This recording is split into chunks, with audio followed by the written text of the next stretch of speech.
Forgot to hit the darn mute button. What's up, y'all? This is MrLetGo, and today we're about to talk about the 10 reasons why women are children. And I'm here with, actually, I'm going to be her co-host. So I'm here with Shay is Love. Introduce yourself real quick. Hi, everybody. My name is Shay, also known as Shay is Love. I'm a sex educator, love, and intimacy coach. I'm ready to dive into this. This is going to be fun. So we're not here to make women feel bad or anything, but there's a problem that needs to be addressed, and we are here to address the problem. Hold on, who is this? How somebody get up in here? I ain't dropped no link or no. Who is that? Hold on, let me get this person out of here. It's somebody in the background. I'm like, ain't nobody. I ain't asking. So that was weird. Okay, so the reason why we're doing this video is for two things. One is to let women know that there's an actual issue that needs to be addressed, and we can't keep ignoring the actual problem and the issue. And the second thing is the thought process of being independent, which is the opposite of a child. You know, there's nothing wrong with saying, yo, I'm an adult. I want to be treated like an adult. Well, you can't have it both ways. You can't act like a child and be treated like an adult. So you have to either be an adult or be a child. And I don't think a lot of you women, when you've been traumatized to the point of where you've been traumatized or how much you've been traumatized, it's easier to just be a child.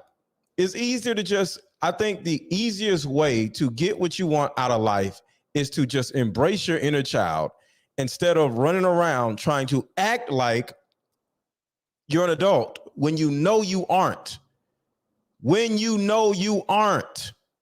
And that's the part that is important. You know you have issues, like deep-rooted issues, but you keep running around acting like there's nothing wrong. And that is the delusional part. People love to call y'all delusional because guess what? A lot of y'all are. But if you embrace your inner child and just be the person that you always wanted to be, which is a little child, and just run around, skip around, just, you know, do whatever you want to do. And we men will accept that. There's only one thing missing: an authority figure. You need an authority figure. So you run around as this independent woman, it's not working. You don't hear nobody on social media talking about I'm independent in 2023. Why? Because half of y'all are literally homeless. I'll say it again. Half of y'all, black women, are homeless. Not making fun of y'all, but half of y'all are homeless. So this means something has to change. So in this year, we're not doing this independent woman mess because it's all a lie, and it's been proven that it's a lie. The majority of I think the most evicted person in the United States, well, a group of people in the United States are black women. So you're not independent. So find you a man, find you a husband, and I know it's not necessarily easy, but we're gonna break all this down. And just be a child. Be yourself, be happy, skip around doing stupid shit. And your man is going to take care of all of the back end stuff where when you do something stupid, he'll be able to clean it up like a child. So that's the reason why we're here. But go ahead, Shay. How do you want to get started?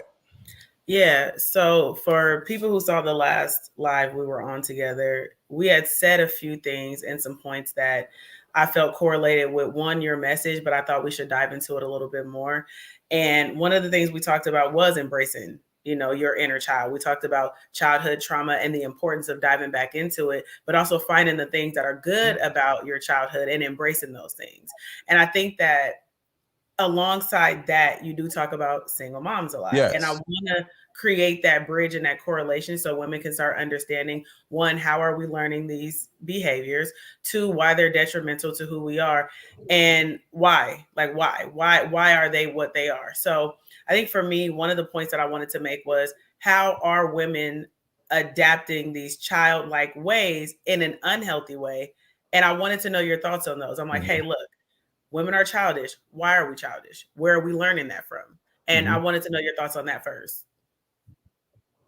So there's a book that me and the ladies in my coaching group are going over called What Happened to You. So when a woman lashes out, acts like a child, or does this or whatever she does, the number one thing is important for all of us to do is not to say what's wrong with you, but what happened to you. And once you get an understanding, and they get an understanding, because sometimes they don't know because they've never been had the question asked to them. Once they get an understanding of like, wow, let me go down this rabbit hole of what happened to me. Why am I the way I am? Next thing you know, the woman, have a better understanding of why they do what they do, what triggered them, and how they feel about it, and what they need from the other person. And of course, we as men can get an understanding of, oh, damn. So the reason why you do this is because your mom did that. The reason why you do this is because your dad did that. Oh, now we can show more empathy for the woman, because in most cases, we just think y'all are nuts. Y'all aren't nuts. Y'all are traumatized. And once we get an understanding of who, what, when, where, and how, guess what? Life is that much better. Yeah. So I would say that we have to focus on what happened to you instead of what's wrong. So where I want to challenge this for both you and myself is, if mothers are the first teachers of their children, because that's the job of a woman, our job is to be in the home, teaching and raising our kids, at what point do the children become better than the mothers? Because if the moms are doing their jobs and the moms are there and they are being present, where does that disconnect come from? Where at what point does the child grow into, especially like a little girl, where at what point does she grow out of being this child and being innocent and lifelike and turning into an adult who has, you know, ways that are not conducive for relationships, for one, and two, are not conducive for parenting and teaching your children better. So at what point is this happening, and what can we do about it as a solution? What is a solution that you have? One of the solutions is to simply understand where you are in the hierarchy of life as a woman. Okay. You are a woman. You are socialized in your mind and from the world's mind to be a child. You don't have rights like you think you do. Like, the rights women have are given to you by men, which means men control your ability to do anything, right? And it's not a bad thing, because what? Guess what? Men control us too. But the difference is between men and women, we understand this as men. Men have the innate, amazing ability to submit. We submit to other men. Like for example, I'm on tonight's conversation, right? The tonight's conversation podcast. I submit to Ace. If Ace is like, I need you to sit right here, or I need you to do this, not go get me some coffee, but I need you on this episode, or I don't need you on this episode because we're going to do this, do that. I'm like, all right, cool. I go upstairs. I need you that. I go downstairs. I need you to, you know what I'm saying? I need you to do this, to do that. Cool. You know, we debrief, we have conversations. So I, and the rest of the men and the women also, we all submit to Ace. You know what I'm saying? So we men have no problem submitting. You know why? Because it's who we are as men. We have an understanding of hierarchy. Women, because women are children, don't have an understanding of literally anything. Women don't have an understanding of rules. Women don't have an understanding of hierarchy. They don't have an understanding of anything. They just want to run around doing what they want to do. And that is the actual issue that we're addressing today. Since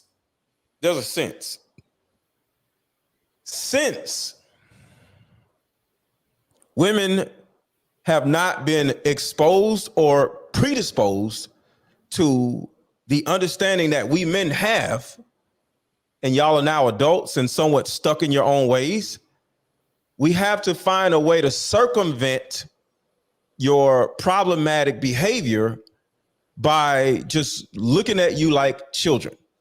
And if you look at yourself like a child and see men as authority figures, one, you'll choose better men because you're going to visualize every man like, can he take care of me? Can he regulate me? Keyword, regulate me, regulate my emotions, right? Do I respect him? Will I listen to him? Will I follow him like a child, right? So you have a mindset where I need this man to lead me because me as a woman, I can't lead myself. Most women don't think like that. They like, I don't need no man, therefore you don't have a man. I can do it all by myself, therefore you're by yourself. But if you change the way you think and you change your approach and you start looking at things and saying, I do need a man. I am lost. I do need help. I don't know everything. Guess what? Your whole life would just open up because your approach is different. Does that make sense? It does. It makes a lot of sense. So can you give me like a couple of examples of how women are like children? Because I want to dive into that part, but I want to just get a couple more examples so I could tackle a few things. Okay. All right. So I actually did a show about a few weeks ago about the 10 ways children are actually more emotionally available than women. All right. So I'm going to give you a couple of them and I'm going to just drop a couple of them, as we go. But one of the, I would say most important ones is children seek comfort when they're afraid. Women withdraw when they're afraid. What's up, Sir Hale? So I'm going to say that again. Children, because they are healthy beings, unlike women, because women are more traumatized than children, because children have not gotten to the point or gotten the opportunity to get traumatized yet. So they're not traumatized like women are. Children seek comfort when they're afraid. Women withdraw when they're afraid. So that's one. What do you think about that?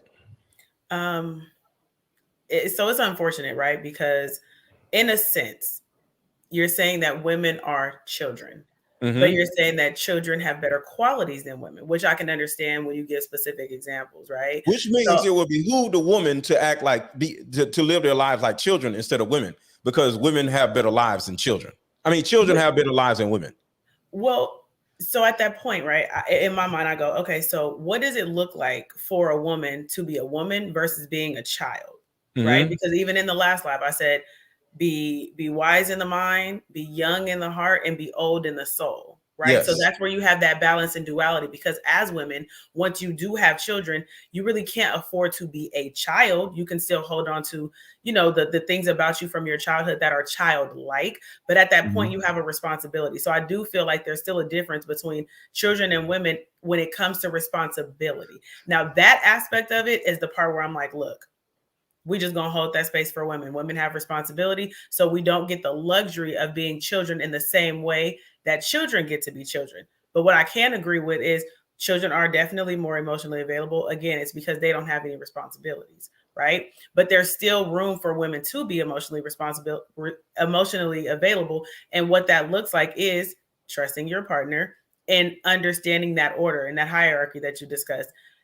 Unpopular opinion, but yes, women should absolutely look at their man as an authority figure, as someone who can take care of them. When women walk around and they say things like, I want a protector, I want a provider, you have to understand the position that you're putting a man in to be those things, to do those things, and to show up in those ways. There does have to be a sense of authority, because if he tells you, babe, I need you to sit back, I need you to chill right quick because I got to go handle this, I have to go scope this out. You know, it's not that he's trying to tell you what to do and tell you to sit down. It's that he has to observe the situation, because he's taken on the responsibility of protecting and providing for you. And that's where the responsibility word comes in again, where while yes, as women, we are responsible for the children, when you ask a man to protect them, to provide for you, he then becomes responsible for you and those children. So yes, there is a form of submission that does come along with that. And that is what that looks like. So I'm looking at responsibility, right? People love to say we want to hold women accountable. I don't believe in holding women accountable, because women are children. So the issue with responsibility is women don't really have to be responsible for anything. Women love to spit out fatherless babies, which cause them to inadvertently be responsible. But if you still live with your daddy, or you still live with your mama, and you 26 years old, you don't need to have a lot of responsibilities. You know, one of the biggest detriments to women is them living on their own. And everybody hit the like button, everybody hit the like button, everybody hit the like button, everybody hit the like button. So I want to say this again.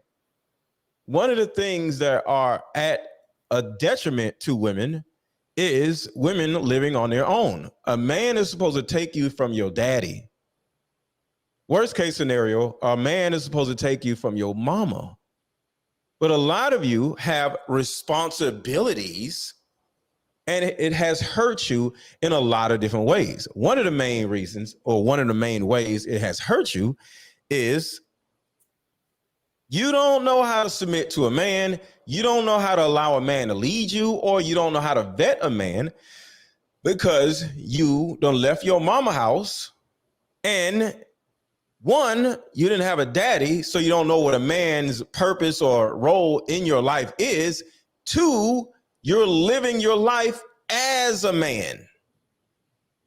You go out, get a job, which is okay. Then you go out and you get your own apartment, which is okay. Then you go out and have a little fatherless baby, which is not okay. Now you have responsibilities.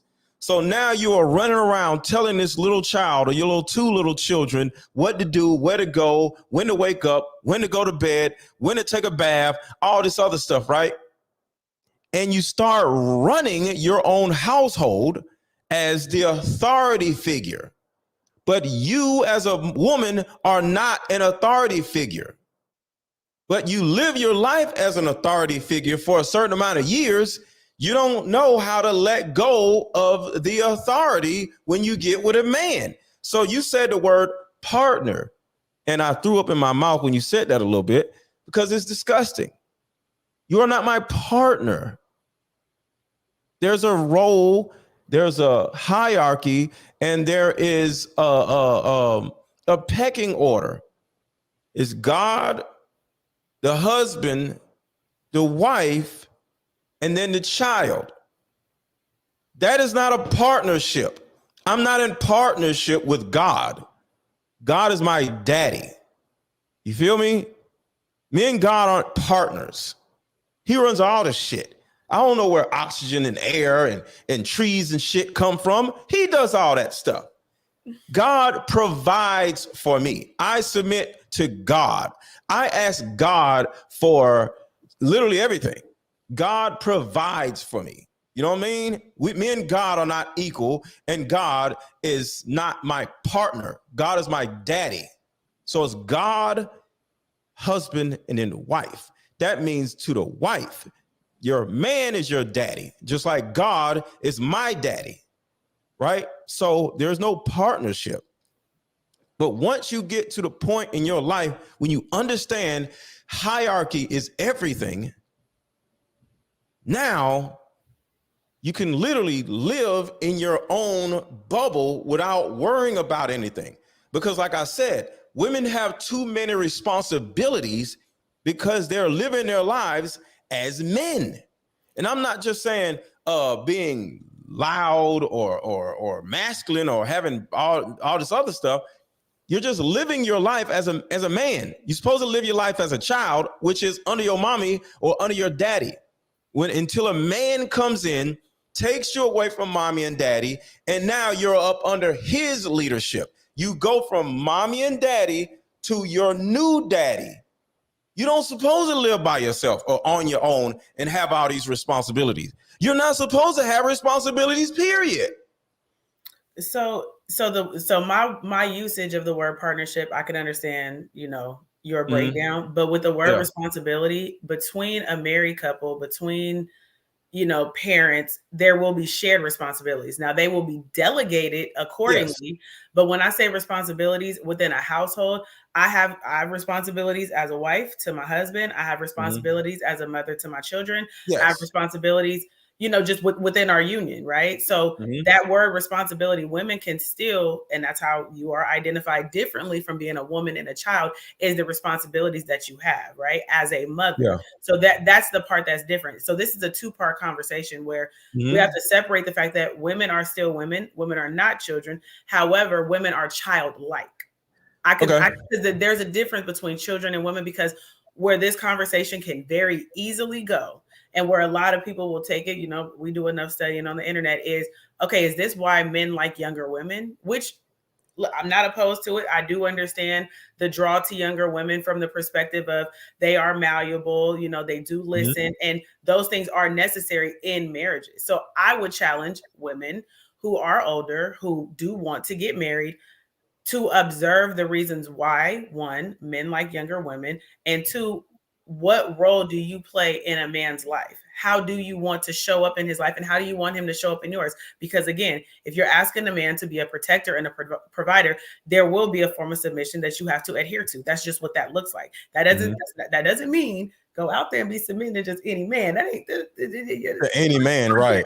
Right? Because that's where the vetting part of it comes from. So I want to highlight that, because I don't want women to miss the message or get misconstrued, because embracing your inner child is probably one of the best things that I've tapped into for myself, because it gives me space to have joy. It gives me space to be carefree. It gives me space to say, okay, yeah, I'm scared to do this, but man, I'm going to do it anyways, and I'm looking at the younger me and I go, these are all the things that Shay wanted to do. What does Shay want to do? And I give myself permission to do that and to be that. But I have to allow myself to be a kid to do it, which that was over a lot of people's head. I get it. Well, you adult, you could do what you want. You adult, baby. You don't supposed to do what you want, though. So it's like this. It's like this.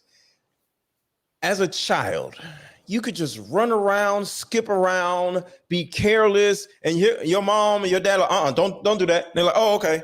But you can run around, just do different things, right? And it's like the more careless and the less responsibility a woman has, just period, the happier she is. Yes. Like a child. Yes. When you start bogging down a child with all these responsibilities, guess what happens? That child begins to slow down. They're no longer childlike, because they got all this homework. They got to do this, and they got practice, and they got all this. They got to wash the clothes and sweep the floor, and they're no longer children, right? Children want to go out and discover and just be themselves. And the more responsibilities, which I understand what you're saying, but the more overall responsibilities a woman has, she's more worried, she's more concerned, she's more scared. And I say all the time, women live off of fears. All they have in their brains are fears, what they are afraid that's going to happen. But when a woman turns around and says, I have no fears because I know my man got me, you no longer worry about anything. Children don't worry about anything, because they know no matter what they do, whether right or wrong, there go mommy and there go daddy to pick me up and save me from whatever it is that I was just doing. And that is the bottom line. women want to be saved from the world, but you don't have a husband. See, you can't go out and do stupid shit and then want a man to save you from all the stupid shit you did. No, you got to be married to a man that loves you and protects you, and then you can go out and do stupid shit. And of course, the stupid shit can't be crazy stuff, but at the same time, yeah, you can do whatever you want to do. Yeah, within reason. Go ahead. Within reason, I understand that, right? Because it's not you saying just go out there and be careless and reckless. You're saying be carefree, right? And I like that.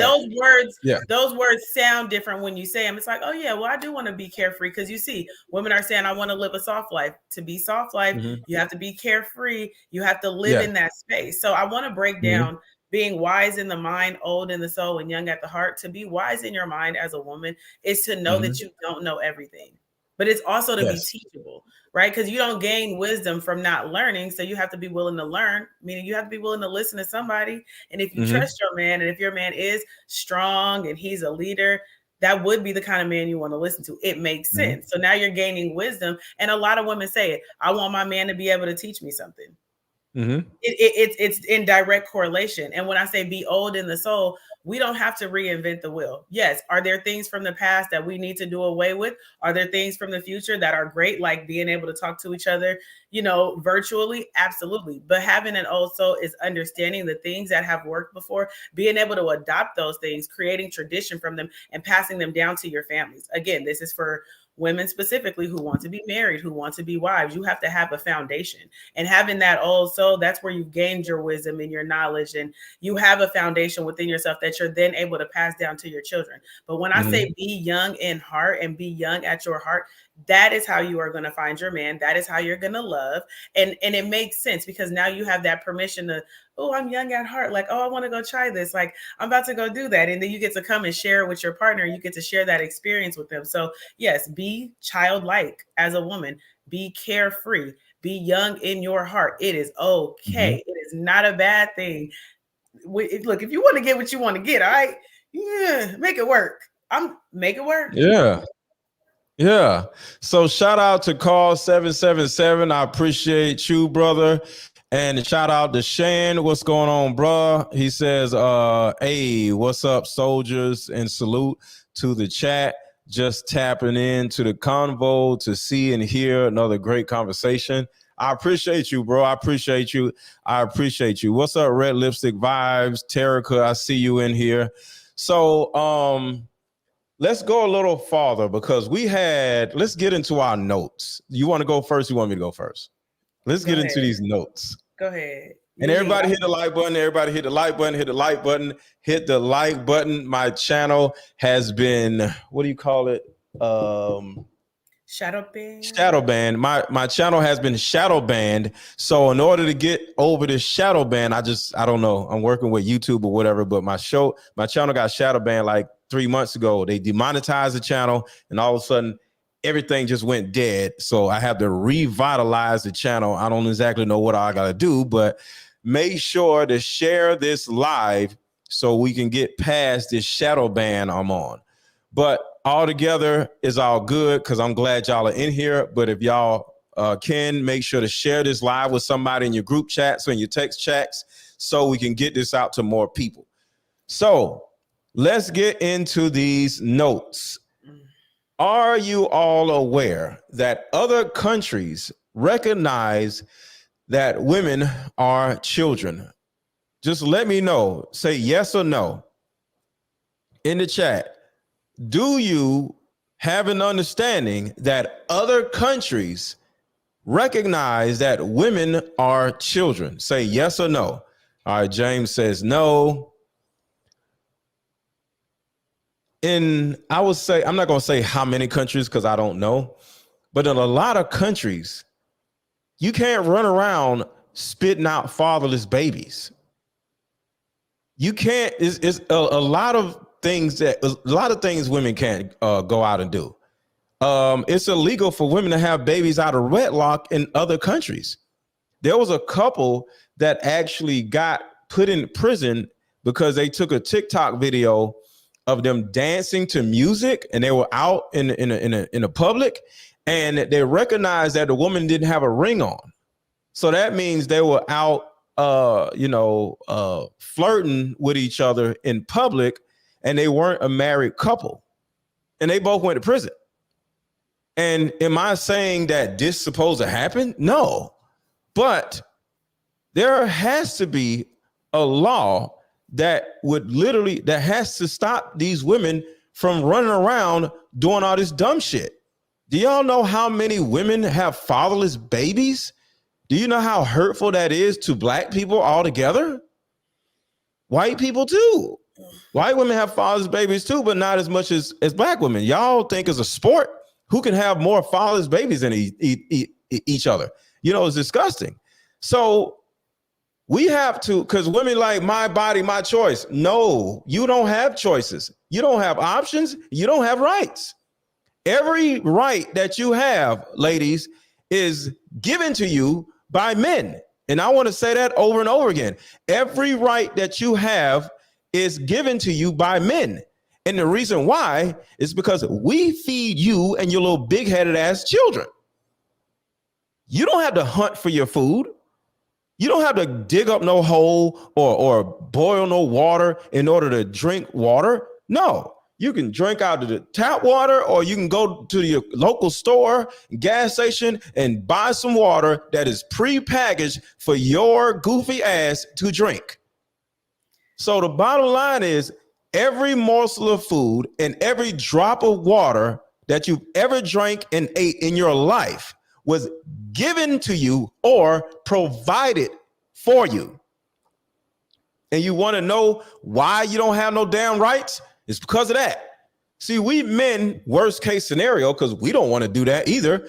The worst case scenario, if all hell were to break loose, we'll be okay. Because we're bigger, we're stronger, we got guns. Y'all ain't got no damn guns. Y'all ain't got no knives. Y'all don't know how to fight. Y'all don't have to do nothing. You know what I mean? So y'all be out here looking crazy. But you don't have to deal with all that, because everything in your life has been provided for you. Ain't that beautiful? But because everything in your life is provided for you, guess what? Certain things you have to deal with, and you don't have the ability to do certain things, or having less ability to do things would actually help you. Because in all honesty, Shay, because this is what's sad, but it goes back to children. We, to a certain degree, have to regulate what y'all do with y'all poom poom. Virtually 90% of you women who are not married throw your poom poom around like it's a damn frisbee. And next thing you know, you whining and crying about having a baby daddy, or whining about this and that, but you did it to yourself. So in most cases, ladies, our jobs as men, whether it's your husband or whether it's the government, is to tell you what to do with your poom poom, because you don't know what to do with it. This is a fact. So to touch on the latter part and then get back to the original point that you made, that is why it's really important for two-parent households. That's why it's really important for fathers to be in their daughters' lives, because there is a lot more regulation when it comes to that. As a sex educator, my biggest thing, I always ask people their why. Like, if women are coming to me and they're single and they're telling me about what they have going on with the guy, I'm asking them honest questions. You are giving your body to this man. Why? That is always my question. So just to touch on that, again, that's why fathers are very important to be in the household. So that way women are not being promiscuous and outside and doing things that, we really shouldn't be doing. Because essentially, even abortion, right? When that law was put in place where women are I loved it. Right? Don't say the word. Don't say the word again. Say ABO. But are you cognizant of the fact that 650,000 ABOs happen every year, and I think last year it was 750,000? These goofy ass women are just running around having ABOs. Like,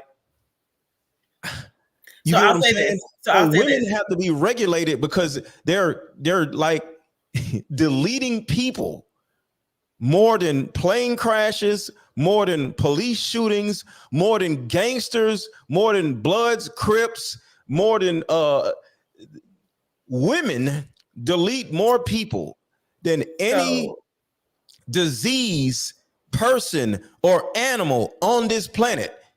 So even ABOs, right? When those laws were put into place, we have to go back to who put them in place, right? Like men said, okay, hey, we're gonna let this be a thing. Now we can dive down the rabbit hole because I don't know why they allowed it to be a law. Maybe it was population control. Because again, if the government is taking care of all these kids, they're gonna have to figure something out. Like they're like, we can't take care of all these kids. So yes, putting the law in place at some point.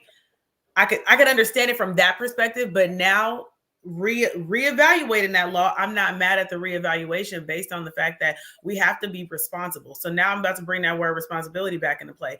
Women need to be responsible for our bodies. We need to, if we want to be responsible for something, it needs to be for ourselves, our actions, and our bodies. Like that's just the women bottom aren't. So, okay, women are women, Shay. And we can sit around, and this is my thing about women or children. I don't want to get women to do better. I just want women to become emotionally sane enough to get a husband. I don't want you ladies to do better. I just want you all to lose weight and get therapy and learn a certain amount of discipline in your eating habits and in your emotional wellness, and get you a husband and let him be responsible for you. I don't want women to be responsible. No, because you're not. You're going to keep making fatherless babies. Certain things are never going to happen. You get what I'm saying, Shay? Yeah. You're never going to make good decisions, ladies. Never. You're never going to make great decisions. You're always going to screw up your own lives, period. It's never going to change. The only way you can save your own life is to get you a good man and let him marry you and sit down somewhere, period. And this is the thing that I want y'all to understand. I don't want y'all to get better. I want you to find a husband. It's a difference. I want to take all responsibility from women and put it on her husband. But in order for that to happen, you have to relinquish your delusional feeling of control and find a husband and submit to him. That's the thing. Now, when I say I don't want y'all to be better, I have to add context. I want y'all to learn how to eat better and stop eating, because this is another thing that women are childlike. If you leave a child in a house full of food for a week, they're going to be huge. They're going to eat ice cream at night. Guess who else eats ice cream at night? Women, because y'all are children. So I want y'all to be better eaters, but y'all aren't because y'all are children. You know, if the paint on the walls tastes good, y'all will lick the walls. If your toilet paper actually tastes fruity, women will literally eat toilet paper if toilet paper tastes good. Women are children, you know? But if you put a man if you take a woman out of the house and put her in the house of a man, now she won't eat toilet paper. Now she won't be licking the walls. Like, women are children. They won't be doing all this stuff. That's what I'm saying. So, of course, I want y'all to be better. I just don't think y'all can be better without a man. That's all I'm saying. And to that, I want to say, to make it real clear, the family structure is very important. If you look at societies that prioritize family and community, they're thriving, they're doing better, and not just from an economic standpoint, because there are some countries where no, they might not be as rich in, economics as we are, but they also don't value those things. They're happier. Their families are happier. They're thriving. They're not consumed with consumer society and greed and all of these things that don't matter. So even outside of that, the core of what you're saying is family and community. That is the bottom line. Like family empowerment. Family empowerment. That's what this is. Because I think for women, something that we have to understand is when we put ourselves in a position to be with a man, look at the benefits of it. Right. I don't know what this power struggle is for women and what this desire of freedom. Somebody in the chat said it, and I loved it. It's the illusion of freedom. It's the Yes. illusion of and the illusion of power. And what does power matter to me? Like, how am I measuring my power? Like, if I'm not being taken care of, if my kids are not being taken care of, I can't measure me having power and being this, strong woman, when really the benefit for me would be to have a husband that can come take care of me. Like that's the benefit. That is the point. So, just depending, and obviously again with the modern day woman and this, I'm independent and I don't need a man. There needs to be a major reprogramming or shift, because there's no benefit in that. There's no benefit in being a strong, independent woman, especially when you consider the fact that you will lay down with a man and say you hate men. Can we make that make sense? The sexual liberation. Whoa. Yes. I got a video that will illustrate that. So just say that one more time before I play this video. Women will say, I hate men, but will turn around and lay down with a man. So watch this video, y'all. And shout out to Lord Commander. Thank you for the super chat. We used to get something for sacrificing and doing the jobs that keep society going. We got a partner that wasn't passed around and a family of our own. Average don't get that anymore and are rebelling. I agree. That's what I'm saying. Because the thing about it is, I want to say this before I play this video, is none of us are free. We have freedom. I'll say it again. None of us are free. We have freedoms. And I don't really, to be honest with you, this might sound crazy, I don't want to be totally free. That means I will be totally responsible for feeding myself. I don't want to feed myself. I want to go to a store that has prepackaged food and I can just go home and cook it in my man-made air fryer that I did not invent. I'm on YouTube. I didn't invent YouTube. If I was totally free, I would have to make my own damn YouTube. I would have to make my own Instagram. I don't want to make my own Instagram and YouTube. I don't know how to do all this stuff. Do y'all know, before I play this video, do y'all know if a damn comet was to come down here and just and obliterate half of the people on the planet? Think about that. Just a down, land into his Pacific Ocean and floods the entire world, and half of us are alive after that, right? We'll be lost. Everything's underwater. We don't know what the hell we doing.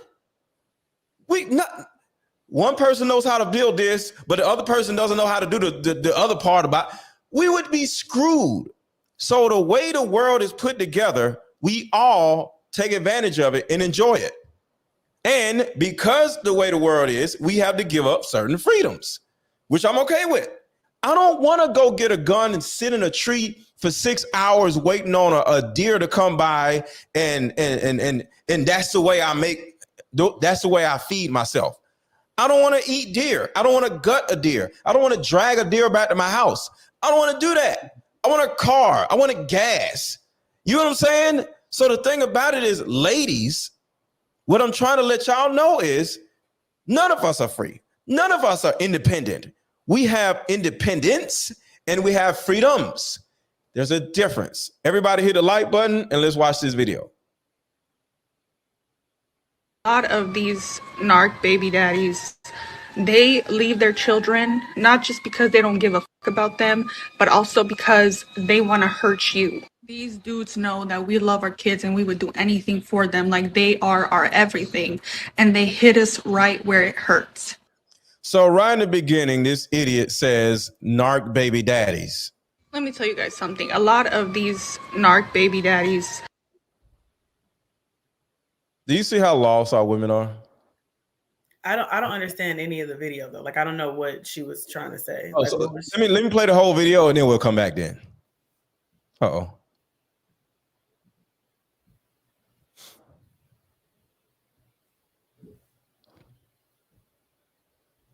Let me tell you guys something. A lot of these narc baby daddies, They leave their children not just because they don't give a fuck about them, but also because they want to hurt you. These dudes know that we love our kids and we would do anything for them, like they are our everything, and they hit us right where it hurts by abandoning the kids or being inconsistent. Please don't say, well, if you were married, that would have been a different story. That's not even true.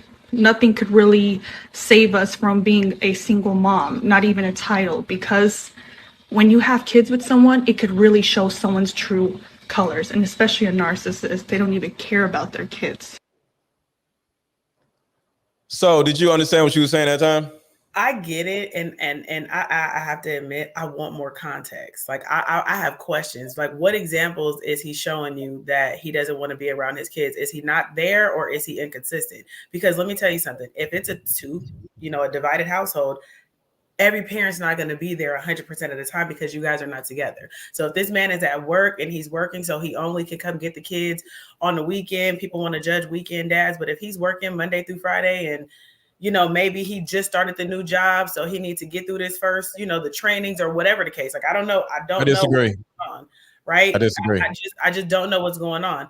Children need you all throughout the week, not once a week. So they definitely that man is trash. I don't care what he got going on. He's trash. But what I'm saying is that's why I said I don't have the context. Like, I don't know, because first she said he wasn't there, and then she said he was inconsistent. So I'm like, no. She said narc baby daddies hurt women on purpose by not being consistent and not being there. Got you. Okay. She just is simply saying baby daddies men are narcissists, period. And the way you could tell a man is narcissist is when you have him as a baby daddy. Gotcha. And she turns around and says, and we're not saved from being baby mamas or being whatever, even if we get married from a woman that's never been married. It's just stupid. So the bottom line is this woman is a quintessential child. These women just refuse to realize that they're children, So let me just play this one more time because I want to play something in particular or stop at a point in particular. Let me tell you guys something. A lot of these narc baby daddies, they leave their children not. Everybody hit the like button. Everybody hit the like button. Everybody hit the like button. Let me tell you guys something. A lot of these narc baby daddies, they leave their children not just because they don't give a fuck about them, but also because they want to hurt you. These dudes know that we love our kids and So right here, she says these narc baby daddies leave their children in order to hurt the woman. So in other words, she has a baby by a loser and then gets mad at the loser for leaving. That's more or less what she was saying. And then she turns around and says, well, and don't say if we get married, because if you get married, that don't mean nothing either. And that is the stupid mess that baby mamas love to say. Yeah, I definitely think marriage makes a difference, right? Yes. I was married. My children are with my ex-husband. And I think that a man that is willing to step up and take responsibility and become a husband is showing his character that he will be there for his kids. Bottom line. I don't know. Marrying you is an example of consistency, right? It's is an example of commitment, right? Commitment. That's the big word. That's the word right there. People who do not marry, that play games and y'all running around in this, hyper sexualized hookup culture, you're showing inconsistency and you're showing that you can't commit. Literally, I wouldn't be surprised if you were job hopping, like you're showing that you lack commitment. So I would be terrified for anybody in hookup culture to have a kid because I don't know what kind of parents they're going to have. So if you dated a guy and you were with a guy that was a hookup culture guy, and we know what they are, he didn't marry you. He lacks the ability to commit. And so, yes, I do agree. Back to what we said earlier, vetting, being a woman that can vet, learning vetting skills, learning that from responsible parents who have you because they got married. Like, we're not going to act like marriage doesn't make a difference. We're just not going to do that. Right. And that's all I'm saying. Women are an issue, but they don't have to be an issue. Just get all these women in therapy, fix their eating habits so they won't be so fat, and again, get them in therapy, make them, because the thing about it is men want to marry women, but these women are so nuts. And then they leave marriages when they actually do get married, where if we just fix that problematic side of women, we'll marry y'all. We don't have a problem marrying Black women, but there's not many marriageable Black women, because like I said, even when you marry one of these goofballs, they turn around and divorce you. You know, it's like, that's what I'm saying. So it's like, if the laws changed, and I don't want to blame the laws, but as a community of men, we gotta just stop allowing women to just being able to just do all this dumb shit, you know? Because there's a hold on, there's a video I want to play also. Hold on. Do I have it? Oh, this is one video. And I'm gonna tell you about the other video. Hold on a second. When your family doesn't like them. Absolutely.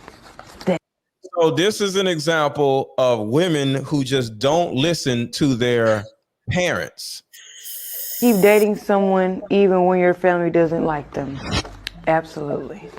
That dick thicker than blood. Ah, man, please, they better shut up. That's sad. That's really sad. It's normal. She's young. That's sad. That anybody grown looks at her like she's a child. They think the same thing. What are you talking about? 40-year-olds think like that. What are you talking about? That's a normal Black woman. So let me, Lord Commander, thank you for this $5 super chat. Narcissists are only that way to people they feel they are better than. So if they are acting that way towards you, they feel they are better than you. I disagree, Lord Commander. Women are narcissists, and they attract narcissists because they are narcissists. Not all women, but usually the person that is running around calling people narcissists, that person is saying the other person is a narcissist to feed their own narcissistic supply. Let me say that again. The only people who run around complaining about narcissists are the narcissists of the world, because saying somebody else is a narcissist gives them a narcissistic supply of either victimization.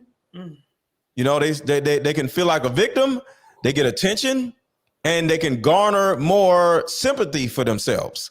So the person calling the other person is a narcissist is always a narcissist. Remember that. The narcissistic person has to talk. Just like, for example, Derek Jackson. Derek Jackson done cheated on his wife. Wife's run around. She's literally suffering right now. She makes videos about, I hate this man. I'm going through all this. She's crying and all this other stuff. He's still making his videos about, well, a man's supposed to do this, do that. He can't stop talking because he's a narcissist. So the narcissistic person is the person that can never shut up. You know what I'm saying? So just keep that in mind. Narcissistic people are not quiet people. They're loud people in order to garner more attention to themselves. Just keep that in mind. So back to the notes. We talked earlier about how women have the propensity to talk other women into being stupid. So I want y'all to think about this. There are the typical woman that does not have children is told by women who do have children not to wait till marriage. It ain't gonna make no difference. Just have yourself a baby, because they want you, the woman that doesn't have any children, to be as stupid as the woman that has children. And there's a reason why. There's an agenda. See, and this is coming from the thought process of the women, not me. If all women are stupid, no women are stupid. If all women are fat, no woman is fat. If all women are hoes, no woman will be hoes. So think about this. If the typical woman was stupid, you wouldn't be able to tell one from the other. And we would have no choice but to be with a stupid woman. Because all of them stupid, right? If all women were fat, there would be no fat women, because that would just be the normal woman, and we would no longer call them fat. And we would have no choice but to be with fat women. If all women were hoes, that means there are no hoes, because all women just run around, sleep with random dudes. And it wouldn't be nothing wrong with it, because it would be the norm. So what we are dealing with right now is the norm is beginning to be fat, stupid whores. And it's getting to that point where the typical woman is fat, stupid, and she's a hoe. And we up here are looking to pull that back and separate ourselves from the fat, stupid hoes. That's really the bottom line. Because if all women were stupid, if all women were fat, and if all women were hoes, they wouldn't be fat or stupid or hoes. It would just be the normal person walking down the street. And we men would no longer be able to have standards and delineate this woman from that woman, because every woman is the same in our eyes. So we just like, oh, well, I might as well get with this fat chick.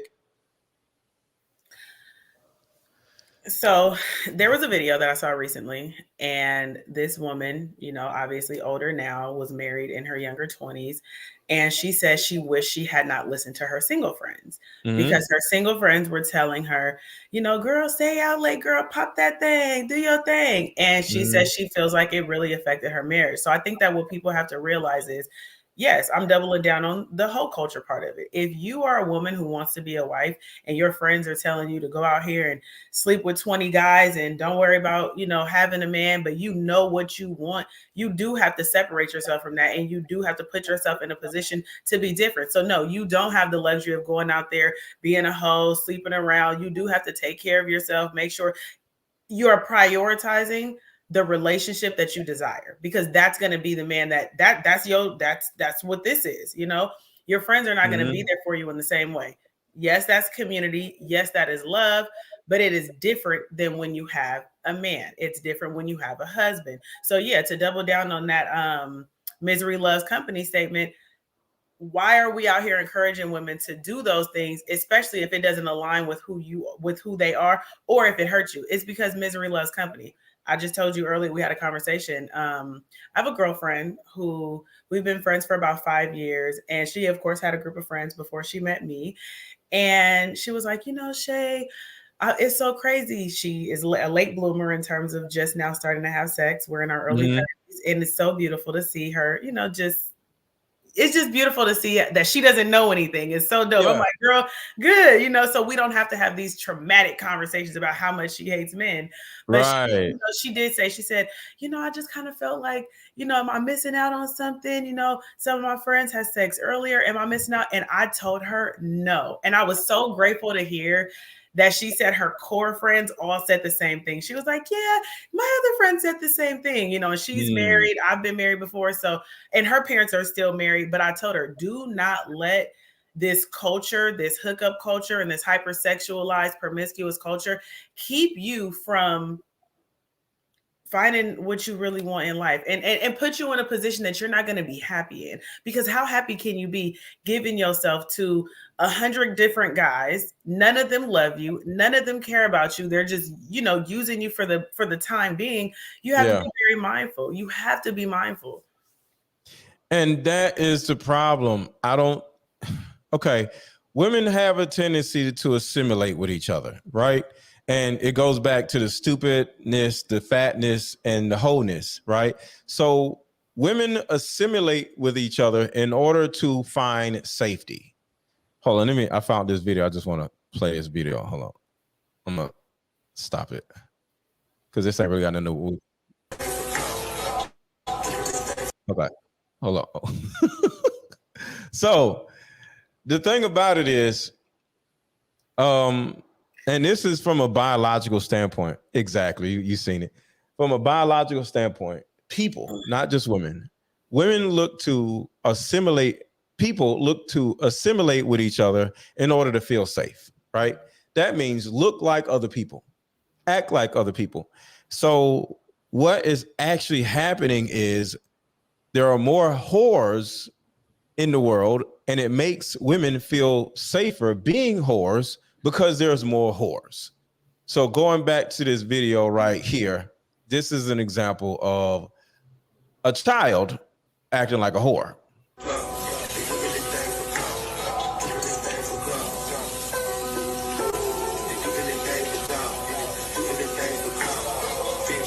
Why?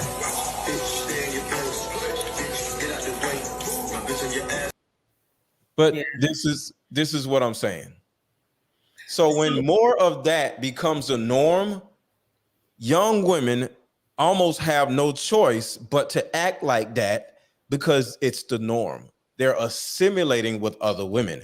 But if more women were like you, more women who require marriage before they have kids and do things the right way, even when things don't turn out altogether perfect, they try to do everything the right way. Now they will actually assimilate with you. So whatever the normal woman is, that is what the typical young woman will assimilate to. Does that make sense?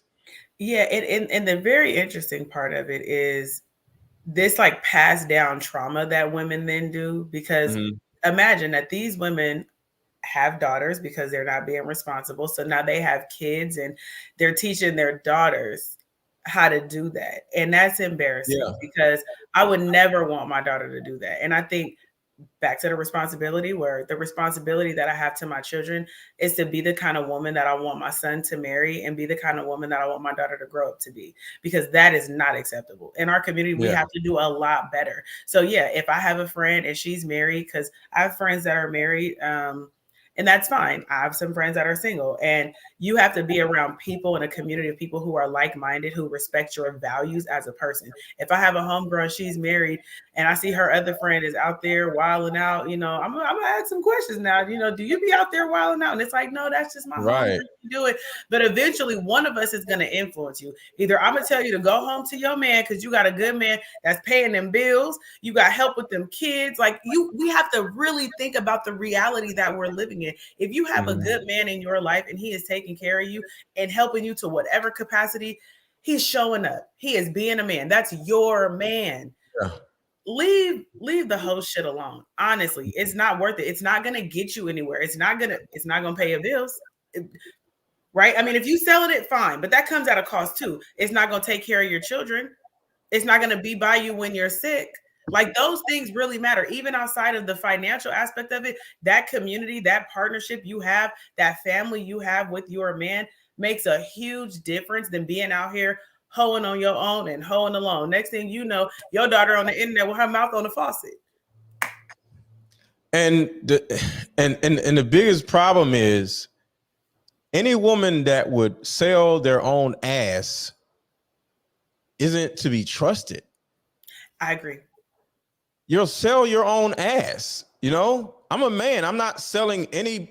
I won't sell my Pete. I'm not. If women just say, yo, I'll give you $200 to have sex with you, I'm like, no. What's going on? I'm not, you know, it's something about selling ass or selling anything else. You know, I sold drugs when I was young. And when I moved out the hood, I'm like, I'm not doing this no more. You know? So hold on, going back to this video, because I just realized there's music playing in the background. I gotta cut the music off. So this is what the norm is beginning to be, y'all. This is what the norm is beginning to be. It's beginning to look like this. This is the normal Black woman in 2023. Who wants this? This is what the norm is beginning to be. So it takes people like us to pull the norm away from that and bring it back to being marriage minded and not having fatherless babies everywhere and not complaining about baby daddies. My baby daddy did. You know, and it's really, really sad where we are as a community. So let me go back to, because we're talking about 10 ways why women are children, right? So some of y'all are like, wait, what are the 10 ways? So how many like specific examples of women or children do you have? Because of the title, I knew what I wanted to talk about, but I didn't make a list of the ways that we're like children. I was mine was more response to what you were saying. Okay. Gotcha. Okay. So I want to give y'all the 10 reasons why women not only are like women are children, how children are more emotionally available than women. So number one is women have an idiotic belief that they are independent when virtually everything around them is done for them and given to them. We all are dependent on each other because, like I said, none of us are fully free.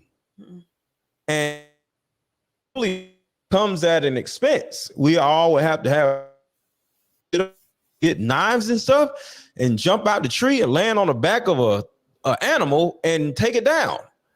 I don't feel like fighting with no animal, and I don't feel like going through all that. I don't want to get dirty. I'm chilling. If I have to, I would, but I don't want to go through that. I don't want to jump out the tree like no leopard trying to take down an antelope or whatever. I don't want to go through all that just to have some chicken or just to eat some antelope ass. I don't want that. I don't want to be in no lake trying to find a fish with a spear like, and got to take it and cook it. And I don't want to go through all that. So we all need each other, and none of us are independent. And anybody who thinks they're independent is an idiot.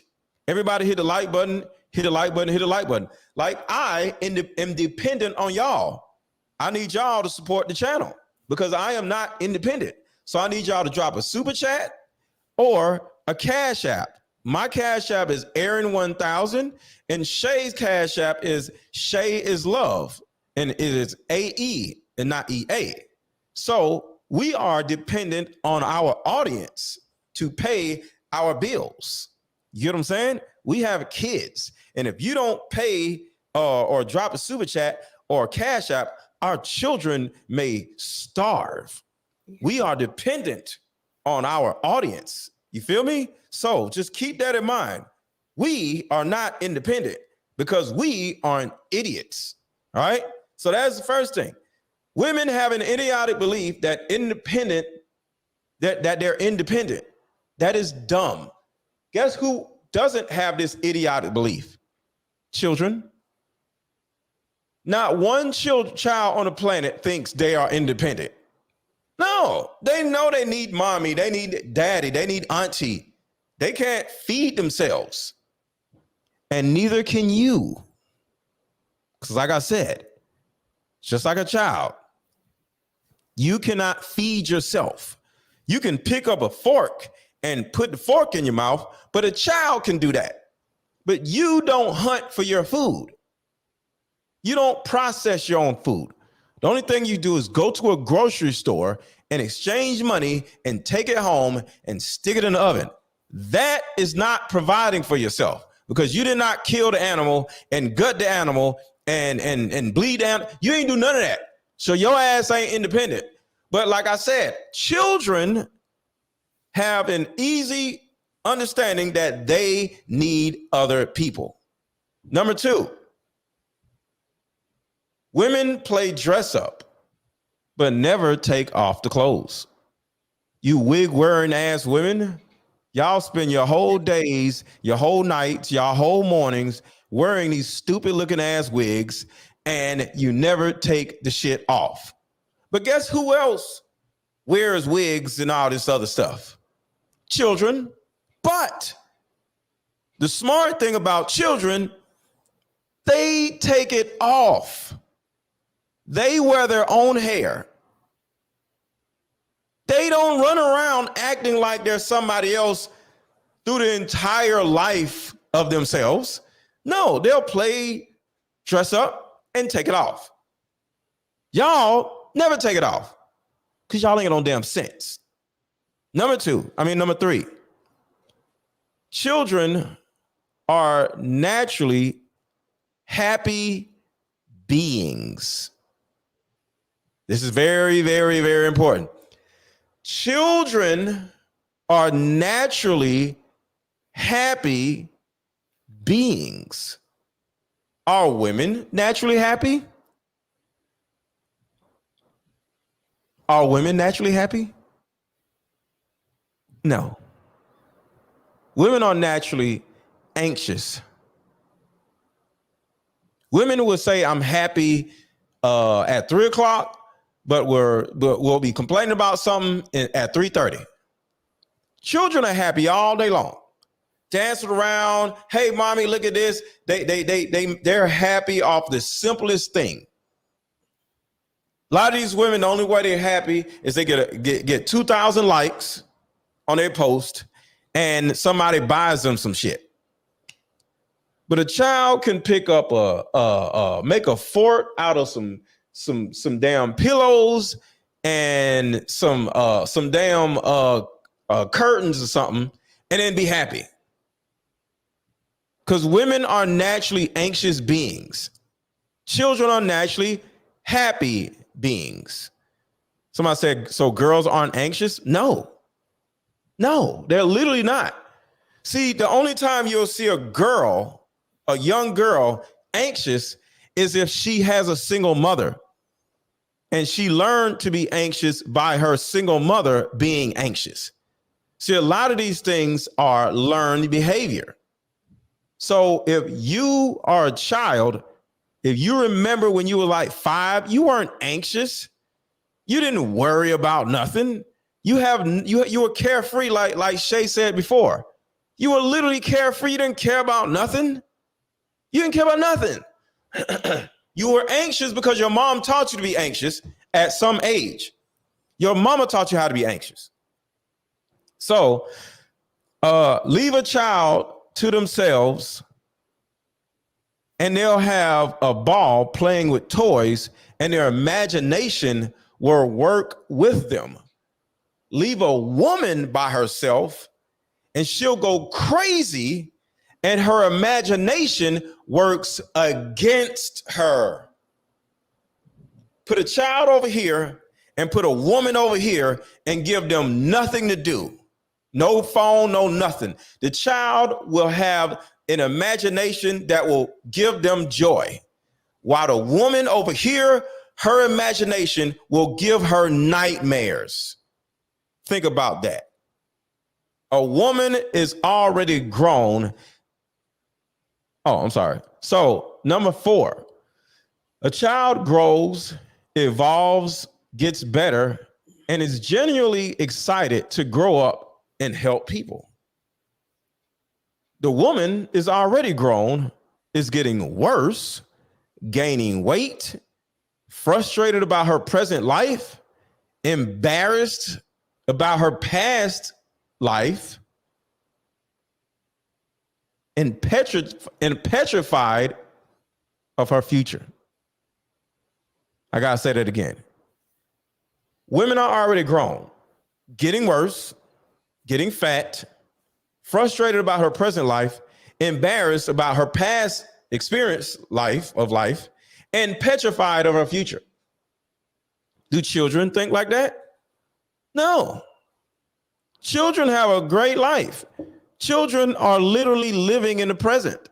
They're not thinking about the past, and they're not worried about the future. They live their lives and have a great life, and all because of the fact that they know that this life isn't necessarily theirs. Mom and dad takes care of them. So, number 5, children have a healthy understanding that they control nothing. 0. Children have a healthy understanding that they control nothing, and they're genuinely at peace with not being in control. But women, on the other hand, think they control everything, try to control everything around her out of fear of losing control. That's why some of y'all can't keep no man, because you have this innate need, insatiable need to be in control of some shit. You're not in control of nothing. So let's stop at number 5. What do you think about those? You got any thoughts? Oh yeah, I got responses. Okay. So I want to say a couple things to women so y'all can try to understand. Husbands contribute to happiness. That's the bottom line. I do not care what the world is telling y'all. About safety. It is about safety and the ability to live a life of ease because you have a husband, right? So women have to, one, accept being childlike and accept that being dependent is okay. It's okay. It's okay to be able to depend on somebody. If you feel like you cannot depend on someone, obviously that's a part of the vetting process. That's not the man you should be laying next to. It's that simple. It's that easy. Children, the reason why being childlike is also okay, and the reason why children are more emotionally available is because their feelings are being validated, right? So because, yes, when a toddler cries, they're trying to regulate their emotions. But what do we do as nurturers?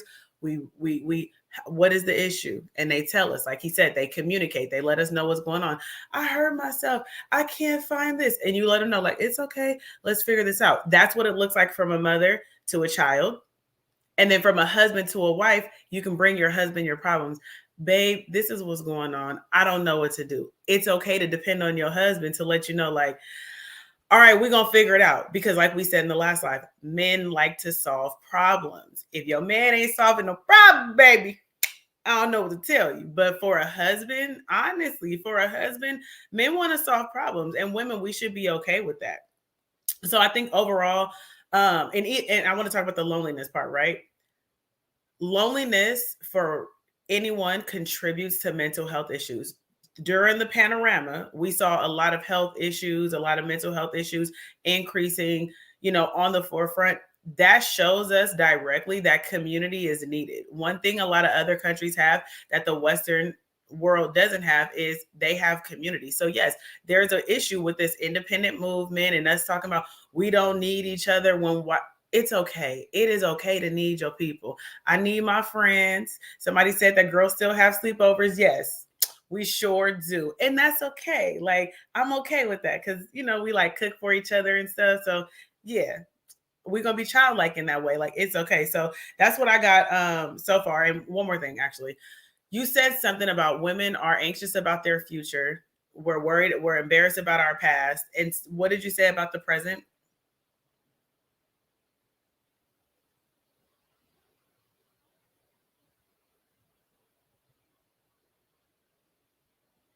Oh, wait, you on mute. Oh. Women are embarrassed about their past, anxious about their future.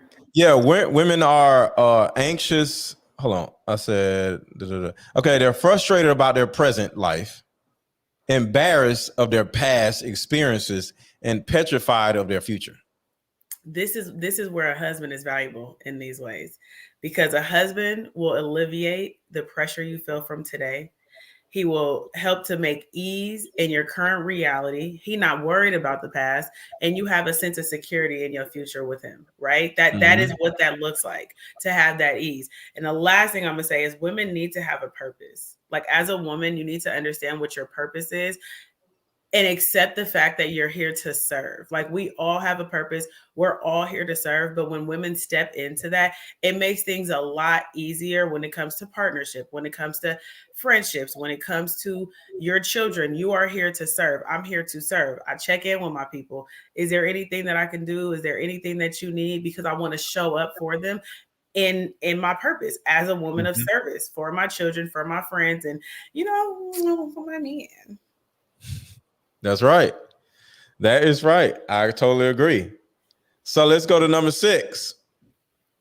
Women and children both eat everything around them that is edible, and they are back hungry 30 minutes later. Women will eat toilet paper if it tastes good. I said that before. If toilet paper was sweet, women will eat it. Women eat anything that is not nailed down to the ground or to the floor. Women will eat the paint off the walls if it tastes good. You give a woman something that tastes good, they're going to eat it, just like children. Women have no discipline. Well, some women do have discipline. Shout out to the women who have discipline, but most women do not have any type of discipline. And that's the reason why they need men, because men are disciplined beings and that they will instill discipline in the childish woman. The reason why so many women are fat is because they can't stop eating. Life is that simple. If you want to stop being fat, you gotta eat differently. But most women eat like horses. So that is what it is. But the difference is a child would listen to what their mom tells them to eat, and they'll just eat that. Like I, in particular, regulated my kids' diet. I did not allow my kids to eat too much because I did not want my kids to grow up to be fat, because it starts at home when they're little.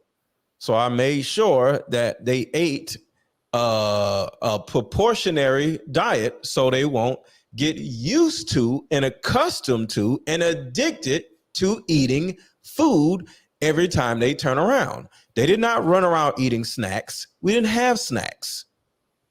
My kids went outside for snacks. I'll say it again. My kids went outside for snacks.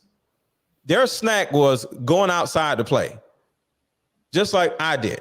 I didn't eat snacks when I was a kid. We didn't have no damn snacks and candy bars. No, outside was my snack. So I went outside and played. And when I came back, it was like 7, 8 o'clock at night, and it's time to eat dinner and go to bed. There was no snacks. And because of that, my children still are at a great weight and don't run around eating snacks because they did not grow up eating snacks. But a lot of you women can't stop eating, period, because you grew up with a mother that was also fat and ate like a horse, and she sat around eating snacks, and you adopted her terrible way of eating. That is the need for a man. I regulate your food intake, you little children. Go ahead. So that's a direct trauma response for a lot of people, right? So when your mom is passing down those unhealthy eating habits, it's because there was some trauma in her life, and food is her response to that trauma. And the unfortunate part about it is you have to break it. So we just got to be honest. People are overeating. Women are overeating. It is a trauma response. We understand it has been passed down, but now it's time to make a change. That's it. Do it. Yeah. That's it. It's a health thing. It's detrimental to your health. Do it. And even if my kids did deal with some trauma or whatever, they did not cope with the trauma with food because there were no snacks in the house. We literally never had potato chips. We never had brownies. We never had snacks at all. No snacks in the house. I call my kids up right now. What is a snack that they had in the house? They're gonna be like, snacks was outside. You go outside and play. You run around, ride your bike, go to your friend's house. Probably the friend's house had snacks, but we ain't had no damn snacks because I wanted to teach my kids not to depend on snacks. I'm just saying. But you women, like I said, y'all will eat any damn thing. Y'all will eat the porcelain off the toilet if it tasted good. Y'all will be licking your toilet if it tastes good. So the number one thing that we men made it a point not to do is to make objects taste good. Because if we made objects sweet, women will try to eat them and you will break your little teeth. You'll literally you'll be chewing on porcelain if it tasted good. You'll be swallowing chunks of damn porcelain, chunks of plastic if it tastes good. So we made it a point not to make objects taste good because y'all would be licking and eating it because y'all are children. So But Number 7. can I add Okay. something to that? Because this ties into a few things you said. Unfortunately, in Western culture right now, the goal is to be, I mean, we're a capitalist society and we can only run as consumers. So there is powers at play that are feeding this, right? They're feeding, they want the homes, they want the fatherless homes, they want the fathers out of the homes, and we're all falling for it by not getting married and not staying together, because that is a trickle effect. Now we have poor eating habits, now we're in poverty, we're birthing babies into poverty, we're making work babies. Let's just call it for what it is. Yeah, I agree. Totally agree. Somebody says, and if you want to ask a question, to make sure to put it in the super chat, but I will ask this: is every issue trauma related? Not every issue is trauma related. Every person is trauma related. We are either traumatized or we're related to somebody close to us that is traumatized. So we are trauma related to other people, or somebody is trauma related to us. Either your mama was traumatized and they traumatized you, but if you've gotten over it, you still got family members that are traumatized. And if you are close to these people, most likely they are going to expose you to their trauma. So at the end of the day, yes, we are related. Everything is trauma related, but it's not just issues. Our issues are trauma related. So are our issues trauma related? No, our own issues are trauma related. See, a lot of the thing about trauma is you can smell something, somebody can say something, you can hear a noise, and you'll literally have a trauma response. And sometimes you don't even know what the trauma response is. You just like, and you don't even know why, because you just heard a gunshot and you grew up in the hood, or, you know, you smell something and it smells like a person's cologne that actually assaulted you when you were young, or your mom or somebody says something and it reminds you of what your mom used to say to you. So everything can be a trauma response, but we have to recognize what the triggers are, so we won't have a trauma response to the actual trigger. Yeah, so and I want to talk about the weight thing one more time. Women, for me specifically, I won't date a man that's overweight for the sole purpose of, if your job is to be my husband, protect and provide, I wish you would leave me over a cheeseburger. You have to leave me and these kids because you can't put it down. Like, absolutely not. Same with smoking, same with drinking. These addictions that people have, we have to realize are detrimental to the family unit, to our health, and to the roles and positions that we're supposed to play in our family. So absolutely not. And I want to give y'all a survival side of being fat, ladies. Imagine if your city flooded, and it can happen because Southern California is a blizzard and people have no power because they aren't used to having all these things in place because they never have blizzards, right? So think about Southern California has a blizzard. That means any city you live in, there can be an issue that is out of control where you have no power, right? So say me and my woman are chilling one day and all of a sudden the power goes out, the city done flooded, or we have a blizzard or something, right? And say we got a leak, and say the blizzard is so bad where it don't block the windows and all this other shit, right? So now me and my fat girlfriend has to put some clothes on, coats and everything, and climb out the window and trek through all this snow in order to get to the next city where there's power. My fat girlfriend is not going to make it because she's fat. What if we're walking through all this snow and she can't even lift her little fat ass leg up high enough to walk through the snow? I walked through a lot of snow before. I used to live in Syracuse when I was a kid. I know how it feels to walk through like 4 feet of snow. You got to lift your legs all the way up, and it's a lot of work. All right. I even remember the noise stepping in the snow makes. If I had a fat ass girlfriend, I'm going to have problems because I'm not going to be able to leave her because she's my girlfriend. So her fat ass is going to be like, I'm tired. And guess what? I can't put a big ass on my back. So what I'm going to do? So I would rather have a woman that is 130 pounds or 140 pounds that I can tell her to get on my back, or she is small enough to walk with me without getting tired. This is the reason why y'all fat ass women, it will behoove you to get in the gym so you can have wind. What if we're out in the snow and dogs get loose and we got to run from dogs? What if we out of power and some dudes try to rob us and we got to run, or we got to climb up a tree or something? I'm not dealing with no fat ass woman who don't know how to run or who don't know how to climb up a damn tree. I don't have time for this, because the thing about it is these things most likely will never happen, but it happened in Southern California. So why won't it happen? It happened in Texas. Texas flooded. Yeah. Philadelphia flooded last year. Plenty places flood. Plenty things happen. But the thing about it is, it doesn't happen every day. So y'all fat, spoiled asses who don't go to the gym think your life is okay. Your ass ain't gonna be in my house being fat. You're gonna have to get out. I'm sorry. Because worst case scenario, my job is to protect you.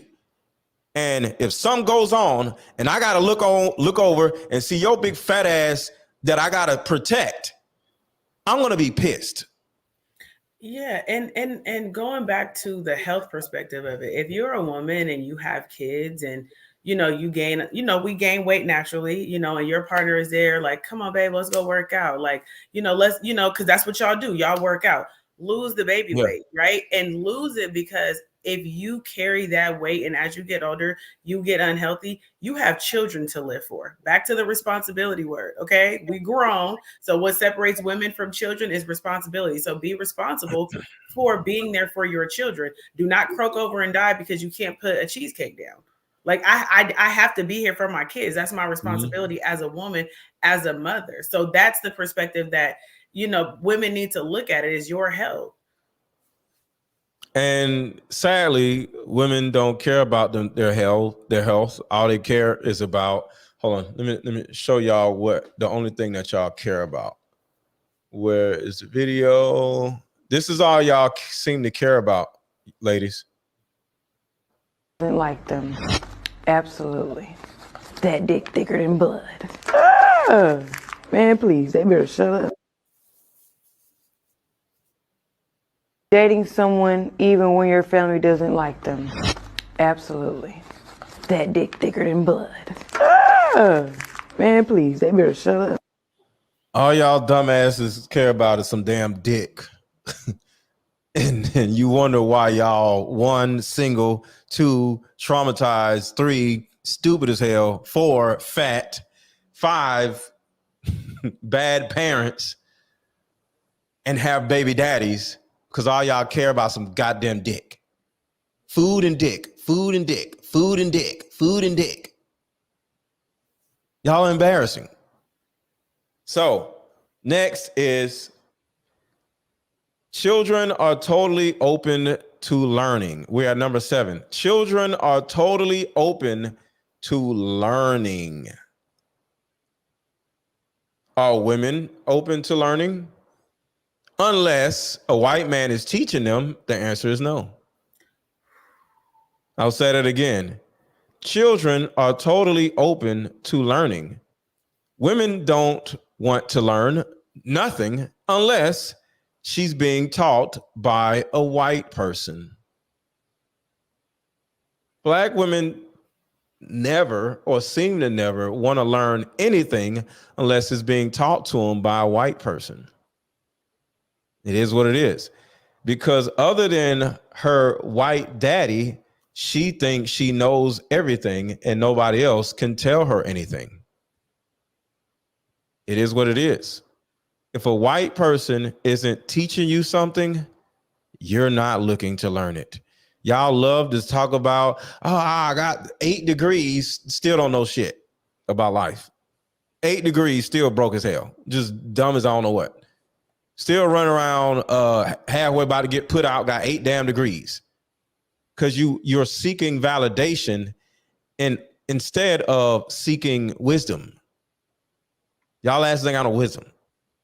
So number 8, children seek comfort when they're afraid. Women withdraw when they're afraid. I'll say it again. Children who are smarter than women seek comfort when they're afraid.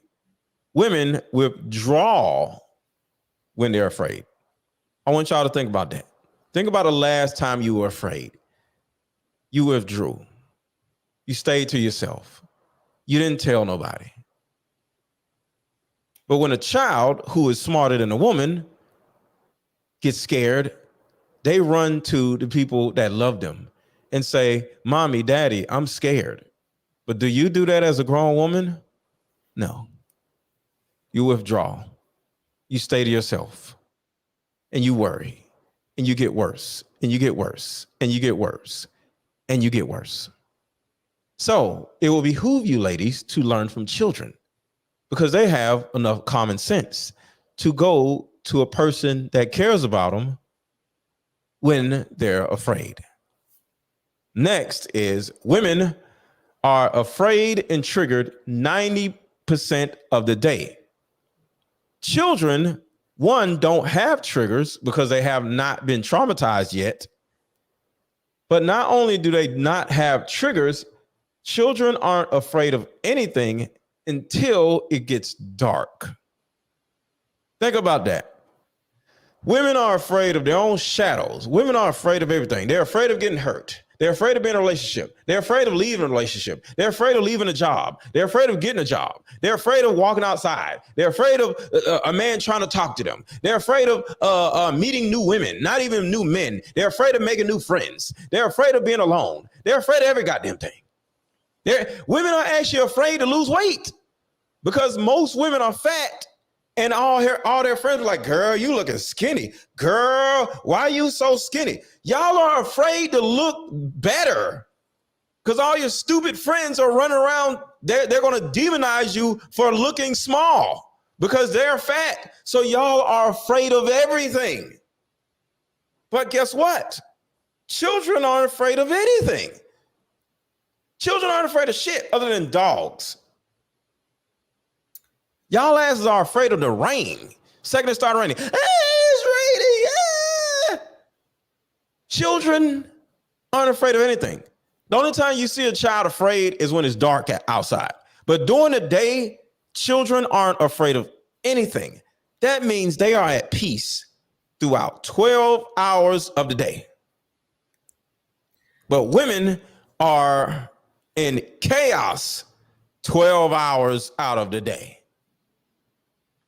Yeah. So a part of what that is children have their parents to what? Protect them. Yes. So they're validated. So yeah, they might be afraid of something, but when they look back and they see mom or dad there, they're like, I'm okay. So then they go do it. So that's another one of the reasons why I'm okay. Like, I'm okay with admitting my childlike ways. Like, I don't like to go outside like that. I am very much a homebody because sometimes in my mind, I'm like, look, I ain't got no man. What I'm going outside for? You know, it's like, it's a genuine thing for me that I want a husband and I want a protector. I do want to go out and I do want to, you know, go to the comedy show and do our date nights and stuff like that. Absolutely. Mm-hmm. But I can be honest that as a woman, I want a man to protect me when I'm going out, when I'm beautiful and I want to have a good time. It's important. But again, that's for the women who claim they want to protect and to provide a baby. I don't know. I don't think people are really thinking about what that means and what that looks like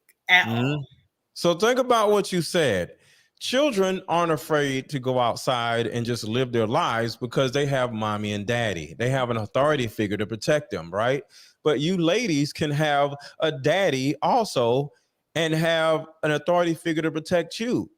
If you just get your ass some therapy and lose some weight, and a man will and allow a man to marry you without leaving the engagement, because the majority of you like, oh, I've been engaged 5 times. You leaving engagements, you leaving relationships. A man want to be with your ass, you still scared of him. Shit is crazy. You know what I'm saying? So because your nerves are like way up here. But like I said, children's nerves are like, it's serene, it's peaceful. All children want to do is play. And that is the reason why we're here, to exalt you all, to push you all, to show you all that being a child is advantageous. It will help you. Let go of this independent woman bullshit, because it's going to keep you single for the rest of your life. And your life now is miserable. Just think about when you get older and your titties start dragging on the floor, your life is going to get even more miserable. So every day that goes by, two things are going to happen. Your titties are getting heavier, and two, your life is getting worse, because every day that you live, you're literally ruining your own life, because you're going to find some way to ruin your life as a single woman. Right now, some of y'all are on this live ruining your lives right now, just in some type of way. You're doing something in the background that is ruining your life, doing something stupid. So the next one, number 10, children have tough times making friends and getting along with them. So do women, right? But children eventually go play and make friends. Women also have tough times. They have the exact same problem, but the difference is children let go and just go play. Mm-hmm. Women can't make friends. A lot of you have the same dumb friends from middle school, the same 3 dumb friends from middle school, and they're toxic. They're annoying. They're problematic. All they do is call you about their problems. They're people pleasers. They're like teaching you bad behaviors. They hoes.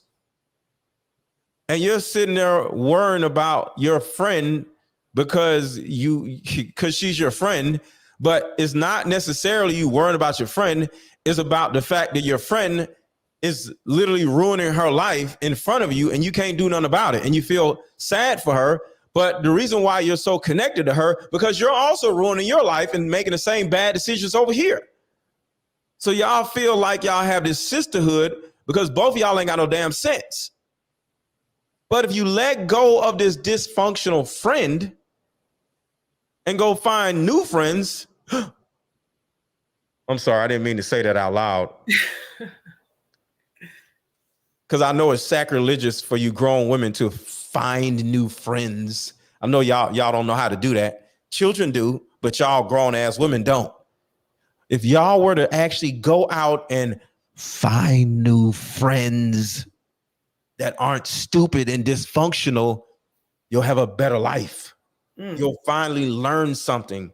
Because the bottom line is this: women don't only not like men, y'all don't like women either. Y'all don't trust women. Y'all don't trust men. You know why? Because your ass don't trust yourself. That's why y'all keep wearing wigs and shit. That's why y'all keep eating like horses. You don't even trust yourself. You can't stop eating. You don't go to the gym and work out, even though it's common sense for an adult to go work out. But guess what? You don't have common sense. But somehow, children do. I don't know what happened. You lost your common sense on the way up. But the key is, because there's an answer, there's a solution. Go back to your childhood. Go back. Go back. Go back. Go back to your childhood. Go find your innocence. Go find your ability to make friends. Go find your discipline. It's all in your childhood. Stop running from your childhood. Stop running from your inner child. Everything that you want in your life is back in your childhood. Go forgive your mother. Go forgive your inner child. Go forgive your adult self. Go forgive your brother. Go forgive your uncle. Go forgive your dad for leaving you. All of your answers are in the back and not in the front. Yep. Your biggest problem is not in front of you, it's behind you. Go back. All of your answers are there. In almost every horror movie you've ever seen, it always goes the same way, because some of you don't know that horror movies are built and put together and written off of childhood trauma. Jason had mama trauma. Mm-hmm. Freddy, the Halloween dude, all of them were traumatized by their mothers.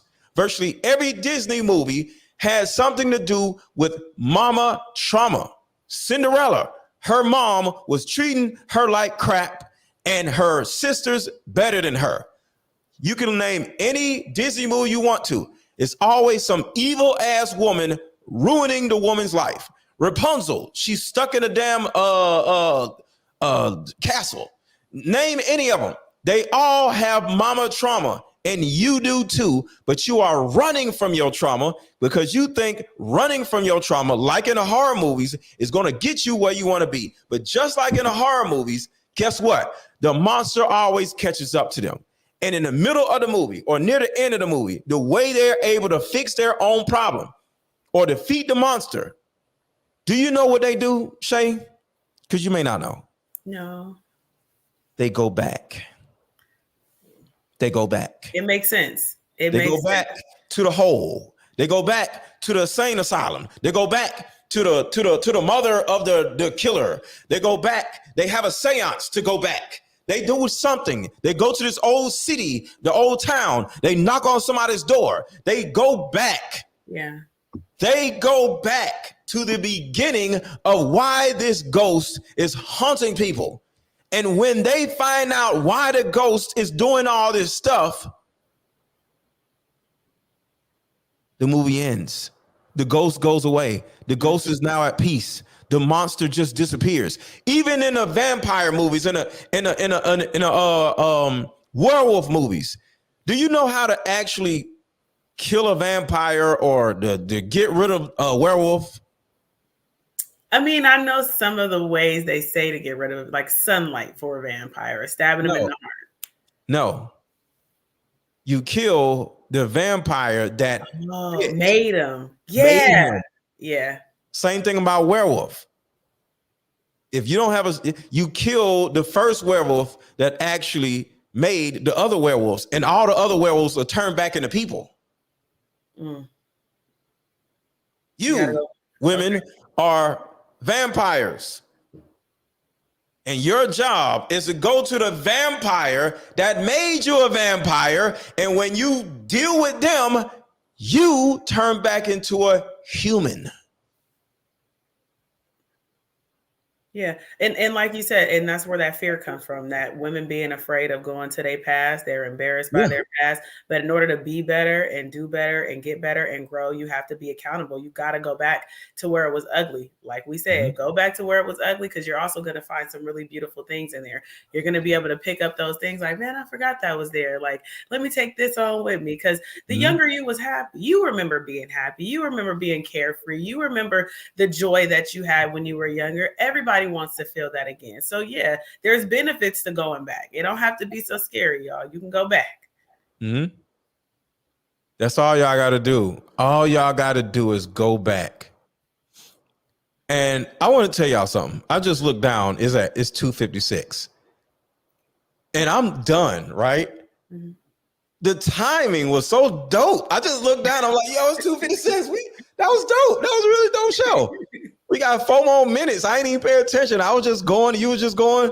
That was dope. That was dope. So what are your closing remarks for all of this? First, I want to thank you for being open and sharing your platform and your space with me, and even encouraging me before I came on. You know, that's what it looks like to have support from men in your life. And, you know, he supported me through my fears. I will say that. But I really want people to listen. When men tell you to listen, and when I say listen, it will benefit you. Listening is how you gain wisdom.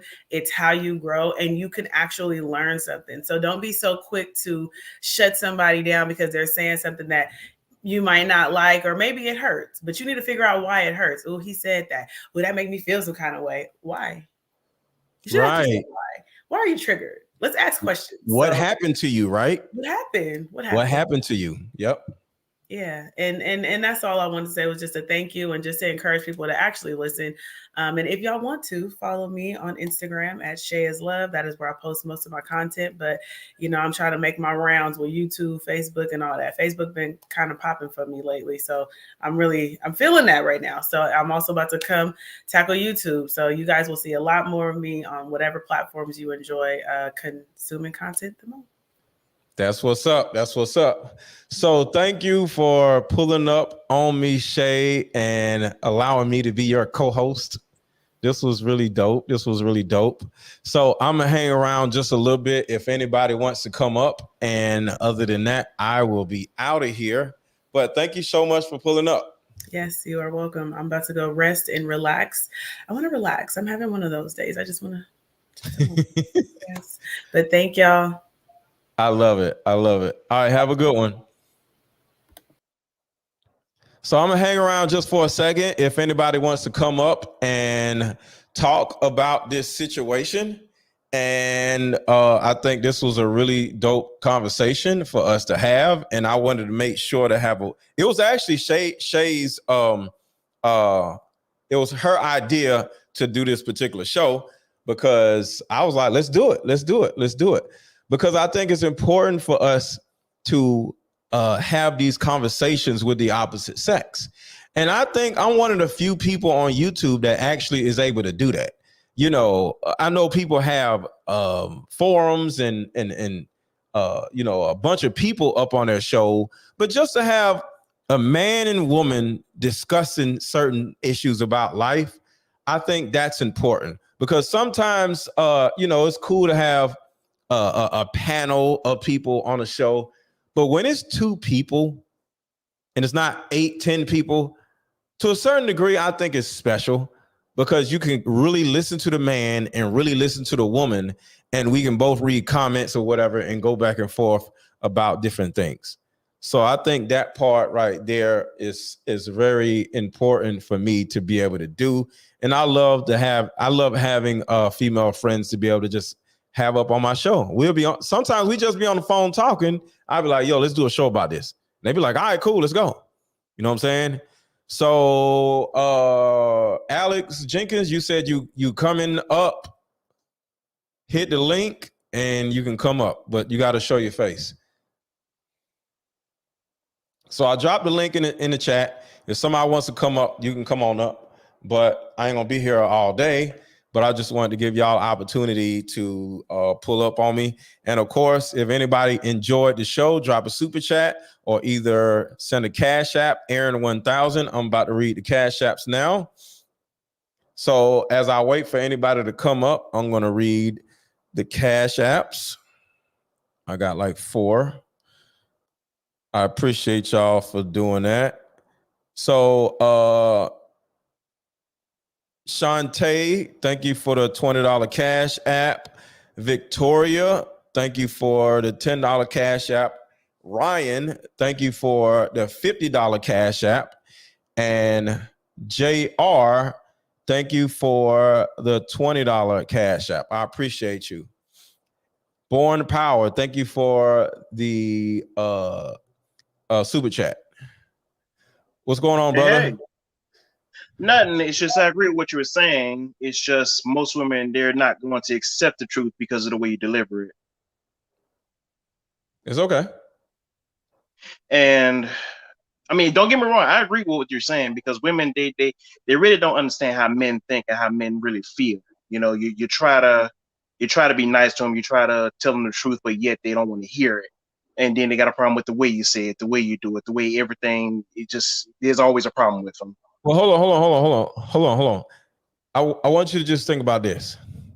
None of that matters. None of that matters. I think what a lot of men on YouTube spend a lot of time doing is worrying about what women are thinking and saying. My job is to share my perspective and go about my business. I don't give a damn about what women are doing and saying and why. I don't care. You know what I'm saying? No, So and as men, hold on. So as men, we got to stop worrying about what women are saying and thinking and doing. Say what you got to say what you share, and move on. If they get it, they get it. If they don't, they don't. I don't care about what women are doing. I don't care. It's not my job. You feel me? So as men, we have to do what we supposed to do and move on.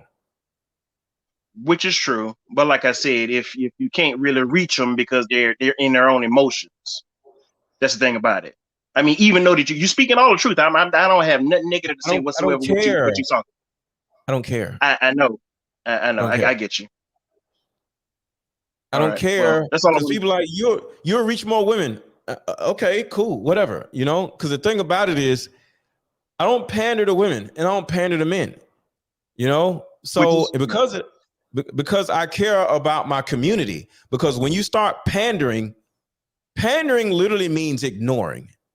It doesn't necessarily mean ignoring, but part of pandering is ignoring the actual problem and making people feel good about being problematic. That's not what I do. Okay. So I don't care what nobody thinks, because if I care what somebody thinks, I'm going to start pandering to them to make them feel good. See, like, for example, medicine isn't curing nobody. It is panderous to your issue, right? So people on social media are like medicine. You pay for the medicine and it makes you feel better, but the actual problem is still there. That's a great analogy. Yeah. Yeah. So I don't believe in being medicine, because that is the biggest problem with the United States. People are so addicted to things that either make them feel better or alleviates the pain. I'm not here to alleviate the pain. Y'all asses have problems, and we're going to talk about the problems. I am not here to alleviate shit. I am here to make you see that your problem is getting worse and is affecting your children. And I don't care if it hurts or what it does, because it's the truth. You get what I'm saying? Yeah, you're right. No, I understand. I totally understand. Like I said, I don't disagree with what you're saying whatsoever. And then the second thing I want to ask you, what would be the best thing to do in life in general, just to get yourself prepared for the right person, with a right woman in general?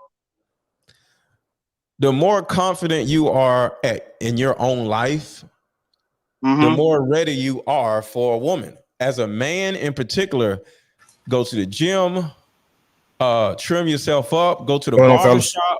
What's going on? Yeah. Go to the gym, go to the barber shop, do better with your clothes, learn about women. Most men don't understand women at all. They just think women are crazy. There's books. I wouldn't really call them. Most men don't. I wouldn't really call them crazy. What I'm saying is most men don't understand women. So when women act up, they think, what's wrong with you? And it's not about what's wrong with her. It's about what happened to her. Right. But that's what I wanted to say about that too. I don't really care what happened to her. It's not my fault. Well, that's the problem. There's no empathy. How so? There's no empathy. Well, I mean, you can have empathy for anybody, but I mean, if somebody's not willing to fix themselves or try to fix themselves, how can you have empathy for them? Our jobs as men, see, women are children. So women are just going to flounder around and act a fool because they don't know better. They're children. Our jobs are to regulate their emotions, calm them down, and show them that there's an issue and let them know how to fix the issue. And if they don't want to fix the issue once they become aware with it, then you let them go. Okay. I'm about to say it. I mean, they claim to be adults. So let them be adults. What do you say, brother? No, Alex. Yeah, it's a part of provisioning.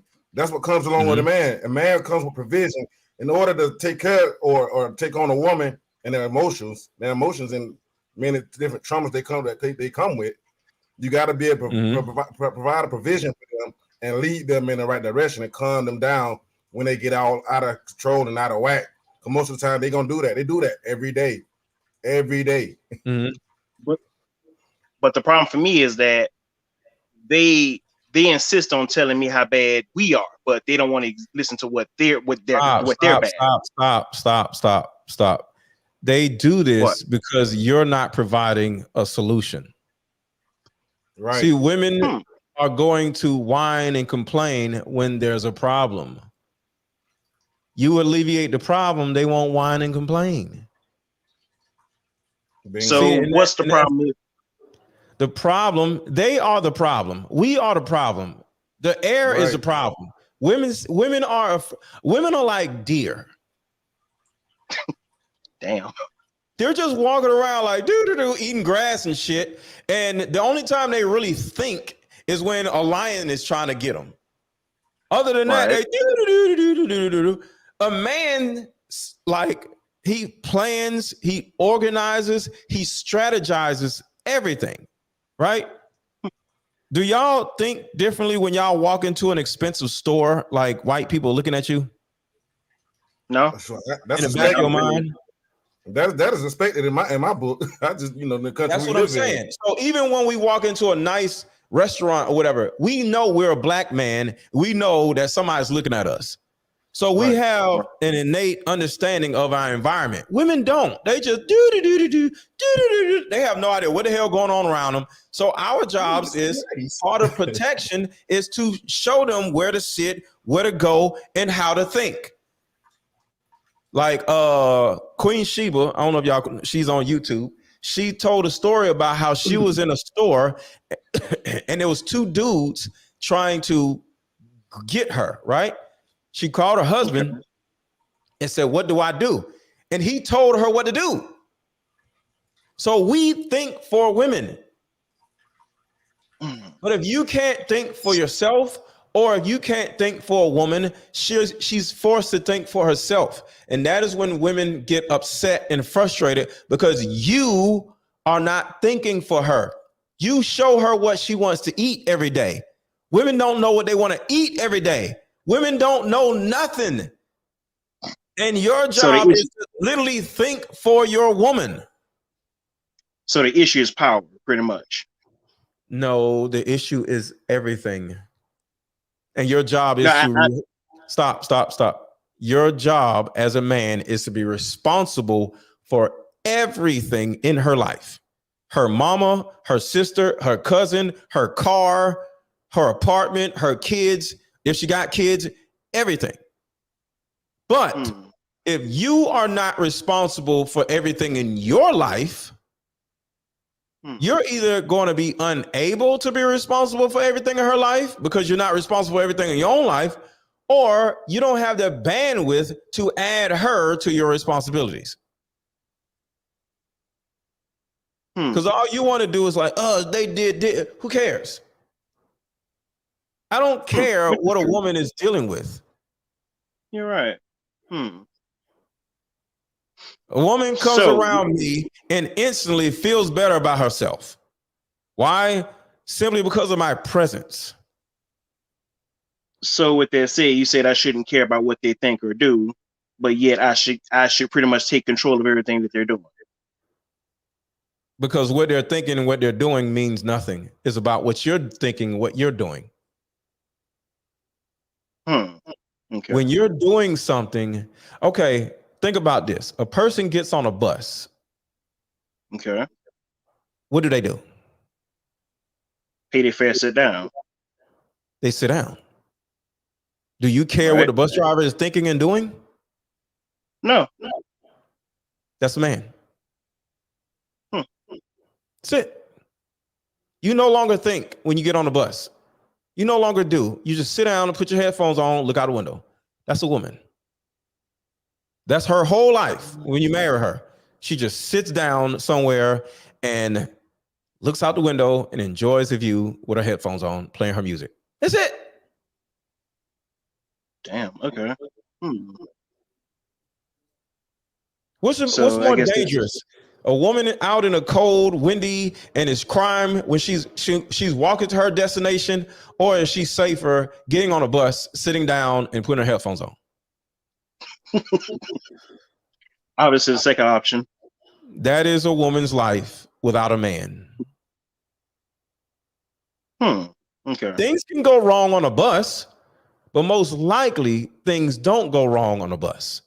But things usually go wrong if she walks 5 miles in the cold at night to her destination. That is the difference between a woman with a man and a woman without a man.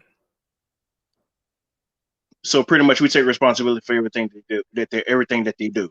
Everything. I get with a woman, I take over her whole family. Everybody. Isn't it problematic? What's problematic? I mean, the whole situation. What situation? I mean, to take control of everything. Why is it problematic? You're taking control of everything. Well, you're going to always have something going against you 24/7 plus her. So you're a man. So what's wrong with that? The problem is that you don't need headaches. You're a man. What are you talking about? I know. So you're just saying I'm supposed to take the headache. Are you a man? Of course I am. So what are you talking about? I'm more of a logical person where I want what's best for me, and that was best for everybody. You're either a man or you're not a man. Which one are you? I'm a man. So nothing else matters. Your job is to take on problems and issues. What are you talking about? Now, if you don't want to be a man, you don't have to deal with no problems. You can be the one sitting on the bus and let the bus driver ride you around. But if you want to be a bus driver, do you know how much shit a bus driver has to deal with? Yeah, I do. I talk to a lot of them. They got to deal with a lot of shit. They got to deal with cars in the way, hitting. Because if a bus driver gets in an accident, all hell breaks loose.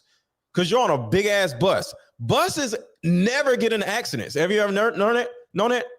Truck drivers always get in accidents. Cars always get in accidents. You never see a bus get in an accident. Never. Have you ever in your life seen a bus get in an accident? 2 of them, but in life. I see what you're saying. I mean, in front of you. Not on TV, in front of you. No, yes, I have. Yeah. You seen a bus get in an accident?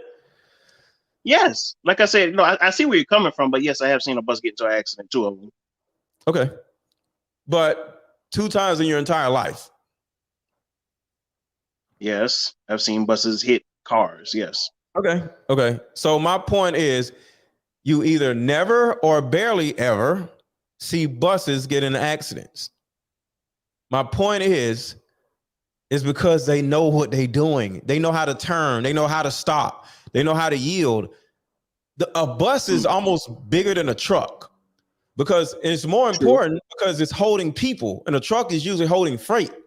So a bus maybe, a truck may be heavier than a bus, but a truck isn't holding people. So as a bus, which is a man, you are responsible for the entire family.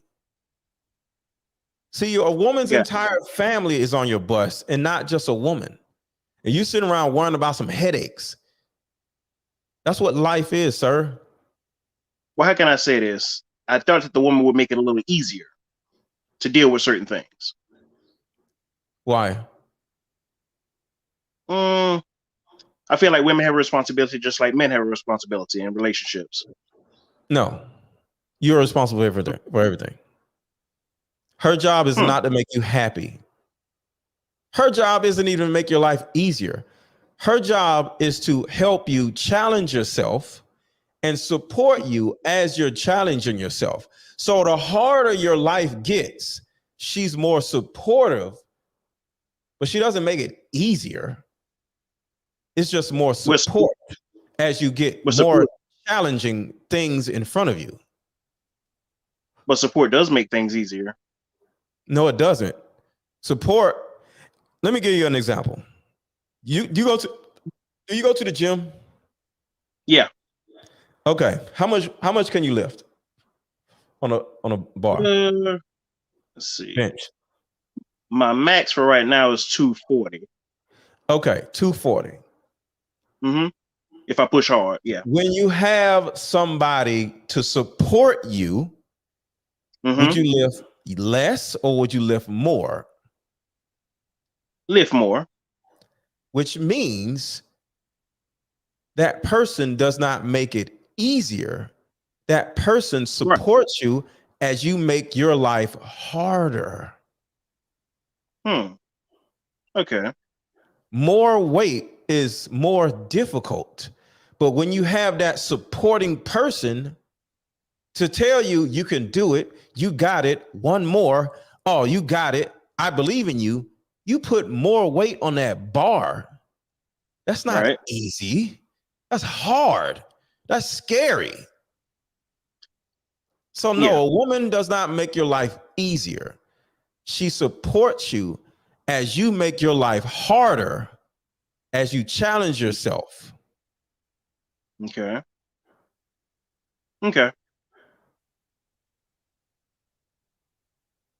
Well, thank you again. I appreciate you. All right, man. And yeah, man, change your mindset, man. Like, it just sounds like women are headaches. Well, stay by yourself. Because, well, I mean, this okay. You misunderstand what I'm saying. What I'm saying is that I've had a lot of problems with women in general. You are problematic. You are the problem. Yes. You. Okay, you want to know why I broke up with them? When a woman is problematic, it means you are the problem. Everything is you. Everything is you. Okay. I don't want to know why y'all break up. I don't care. It doesn't matter. Okay. When a woman is problematic, that means you are the problem. Either one of the two things. One, you chose a problematic woman, which means you are the problem. Or two, you were unable to make that woman feel safe. So she got triggered every time you did or didn't do something. And she turned back into this child and this chaotic child, which caused your life to be problematic. Both of these things are your fault. I don't know if I can accept that one. Well, there lies a problem. You're not able to accept responsibility for your own life. No, I'm able to. It's just like I said, if somebody's talking to another man in general, that that ain't gonna ride with me. No. Well, she's talking to another man because you're not sufficient enough. Make some changes. Well, let's go find somebody that's sufficient. No, you have to become more sufficient. That's what sufficient in what? Stay by yourself, sir. You're not even groomed properly, and I'm not going against you. I know that right now. I'm about to go get a clean shave. Hold on. My beard don't connect. And you may be taller than. How tall are you? 5'9". All right, I'm 5'9" too. I was gonna say you probably even taller than me. Bottom line is, I'm not trying to make you feel bad, but the bottom line is, if you are not accepting responsibility for your own life and you're looking at women like they're problematic, that means you don't need a woman. Okay, I didn't say all that. Well, I'm saying all that. Well, I don't agree with that, but like I said, I respectfully, you're right. I don't care either. Matter. But again, I appreciate you for letting me on your platform. You have a nice one. All right, man. Have a good one. You too. Bye. All right. Since that was so much of a good conversation, and anybody else wants to come up, come on up. That was a great conversation. Hopefully y'all were able to understand what I was saying to that guy. Any man that thinks women are problematic to them, because women are problematic, but if any man thinks their woman is problematic, or when they come into your life, they cause a problem in your life, no, that means you can't make a woman feel safe. So it goes back to the man. It is always a man's fault. I don't believe in blaming women. The only thing I get mad at women is when they have fatherless babies, because when you have a fatherless baby, you're now multiplying problems, and now you have little pookie babies and little pookie problems running around causing the rest of us problems. But if you're a single woman and you have not created problems, it's all my fault.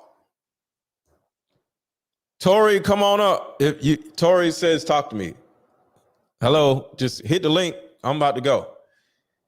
Hit the link, Tori. What are you talking about? Talk to me. You sound like you a problem already. Talking about some damn talk to me.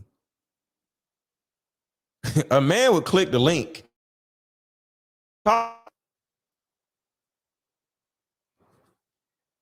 The head can't blame the body. Facts, T. The head can't blame the body. The head runs everything. All right, y'all, 30 more seconds. Either hit the link or I'm out of here. You got 30 seconds. Tori said something. So, Tori, if you want to click the link, you got 30 seconds or I'm out of here. Oh, somebody on TikTok is sending me roses. I appreciate that. I don't know nothing about TikTok. So what if a single mother is single due to a divorce or a death? Well, that person is not a single mother. I don't know why y'all love calling yourselves single mother. That's kind of sad. You are a widow if your husband passed away, or you are a divorced woman. It's sad how y'all want to be single mothers. It's disgusting. I've never seen a group of people who want to be in a bad situation when they're not in a bad situation. Well, all right, y'all. Talk to y'all later. Have a good rest of y'all day. Oh, wait. Jimmy just pulled up. Jimmy there? The hell?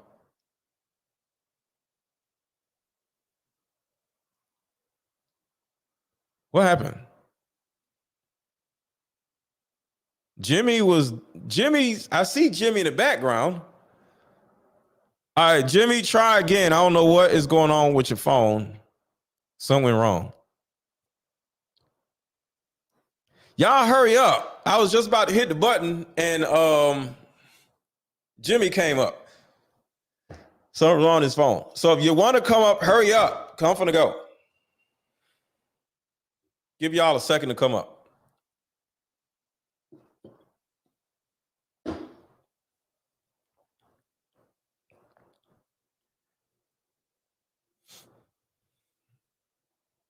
Nice shirt. I appreciate that.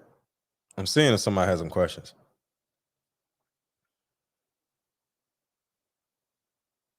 I don't know nothing about TikTok. Okay. I don't think anybody wants to be a single mother, but you may be confusing that with being a proud single mother. If you're a proud single mother, well, at the end of the day, I'm talking to somebody on TikTok. At the end of the day, you did choose to be a single mother by not marrying the man that impregnated you. So that's kind of stupid for you to think you did not want to be a single mother and you became a single mother. That's kind of stupid. You tried to be a single mother. Because if you didn't want to be a single mother, you would have waited until marriage to start taking the damn condom off. So, all right, just wanted to comment about the guy with the dreads. I was saying that the girl should leave him before. Oh, I don't think he has a woman. So I think he said he was single. But all right, y'all have a good rest of y'all day.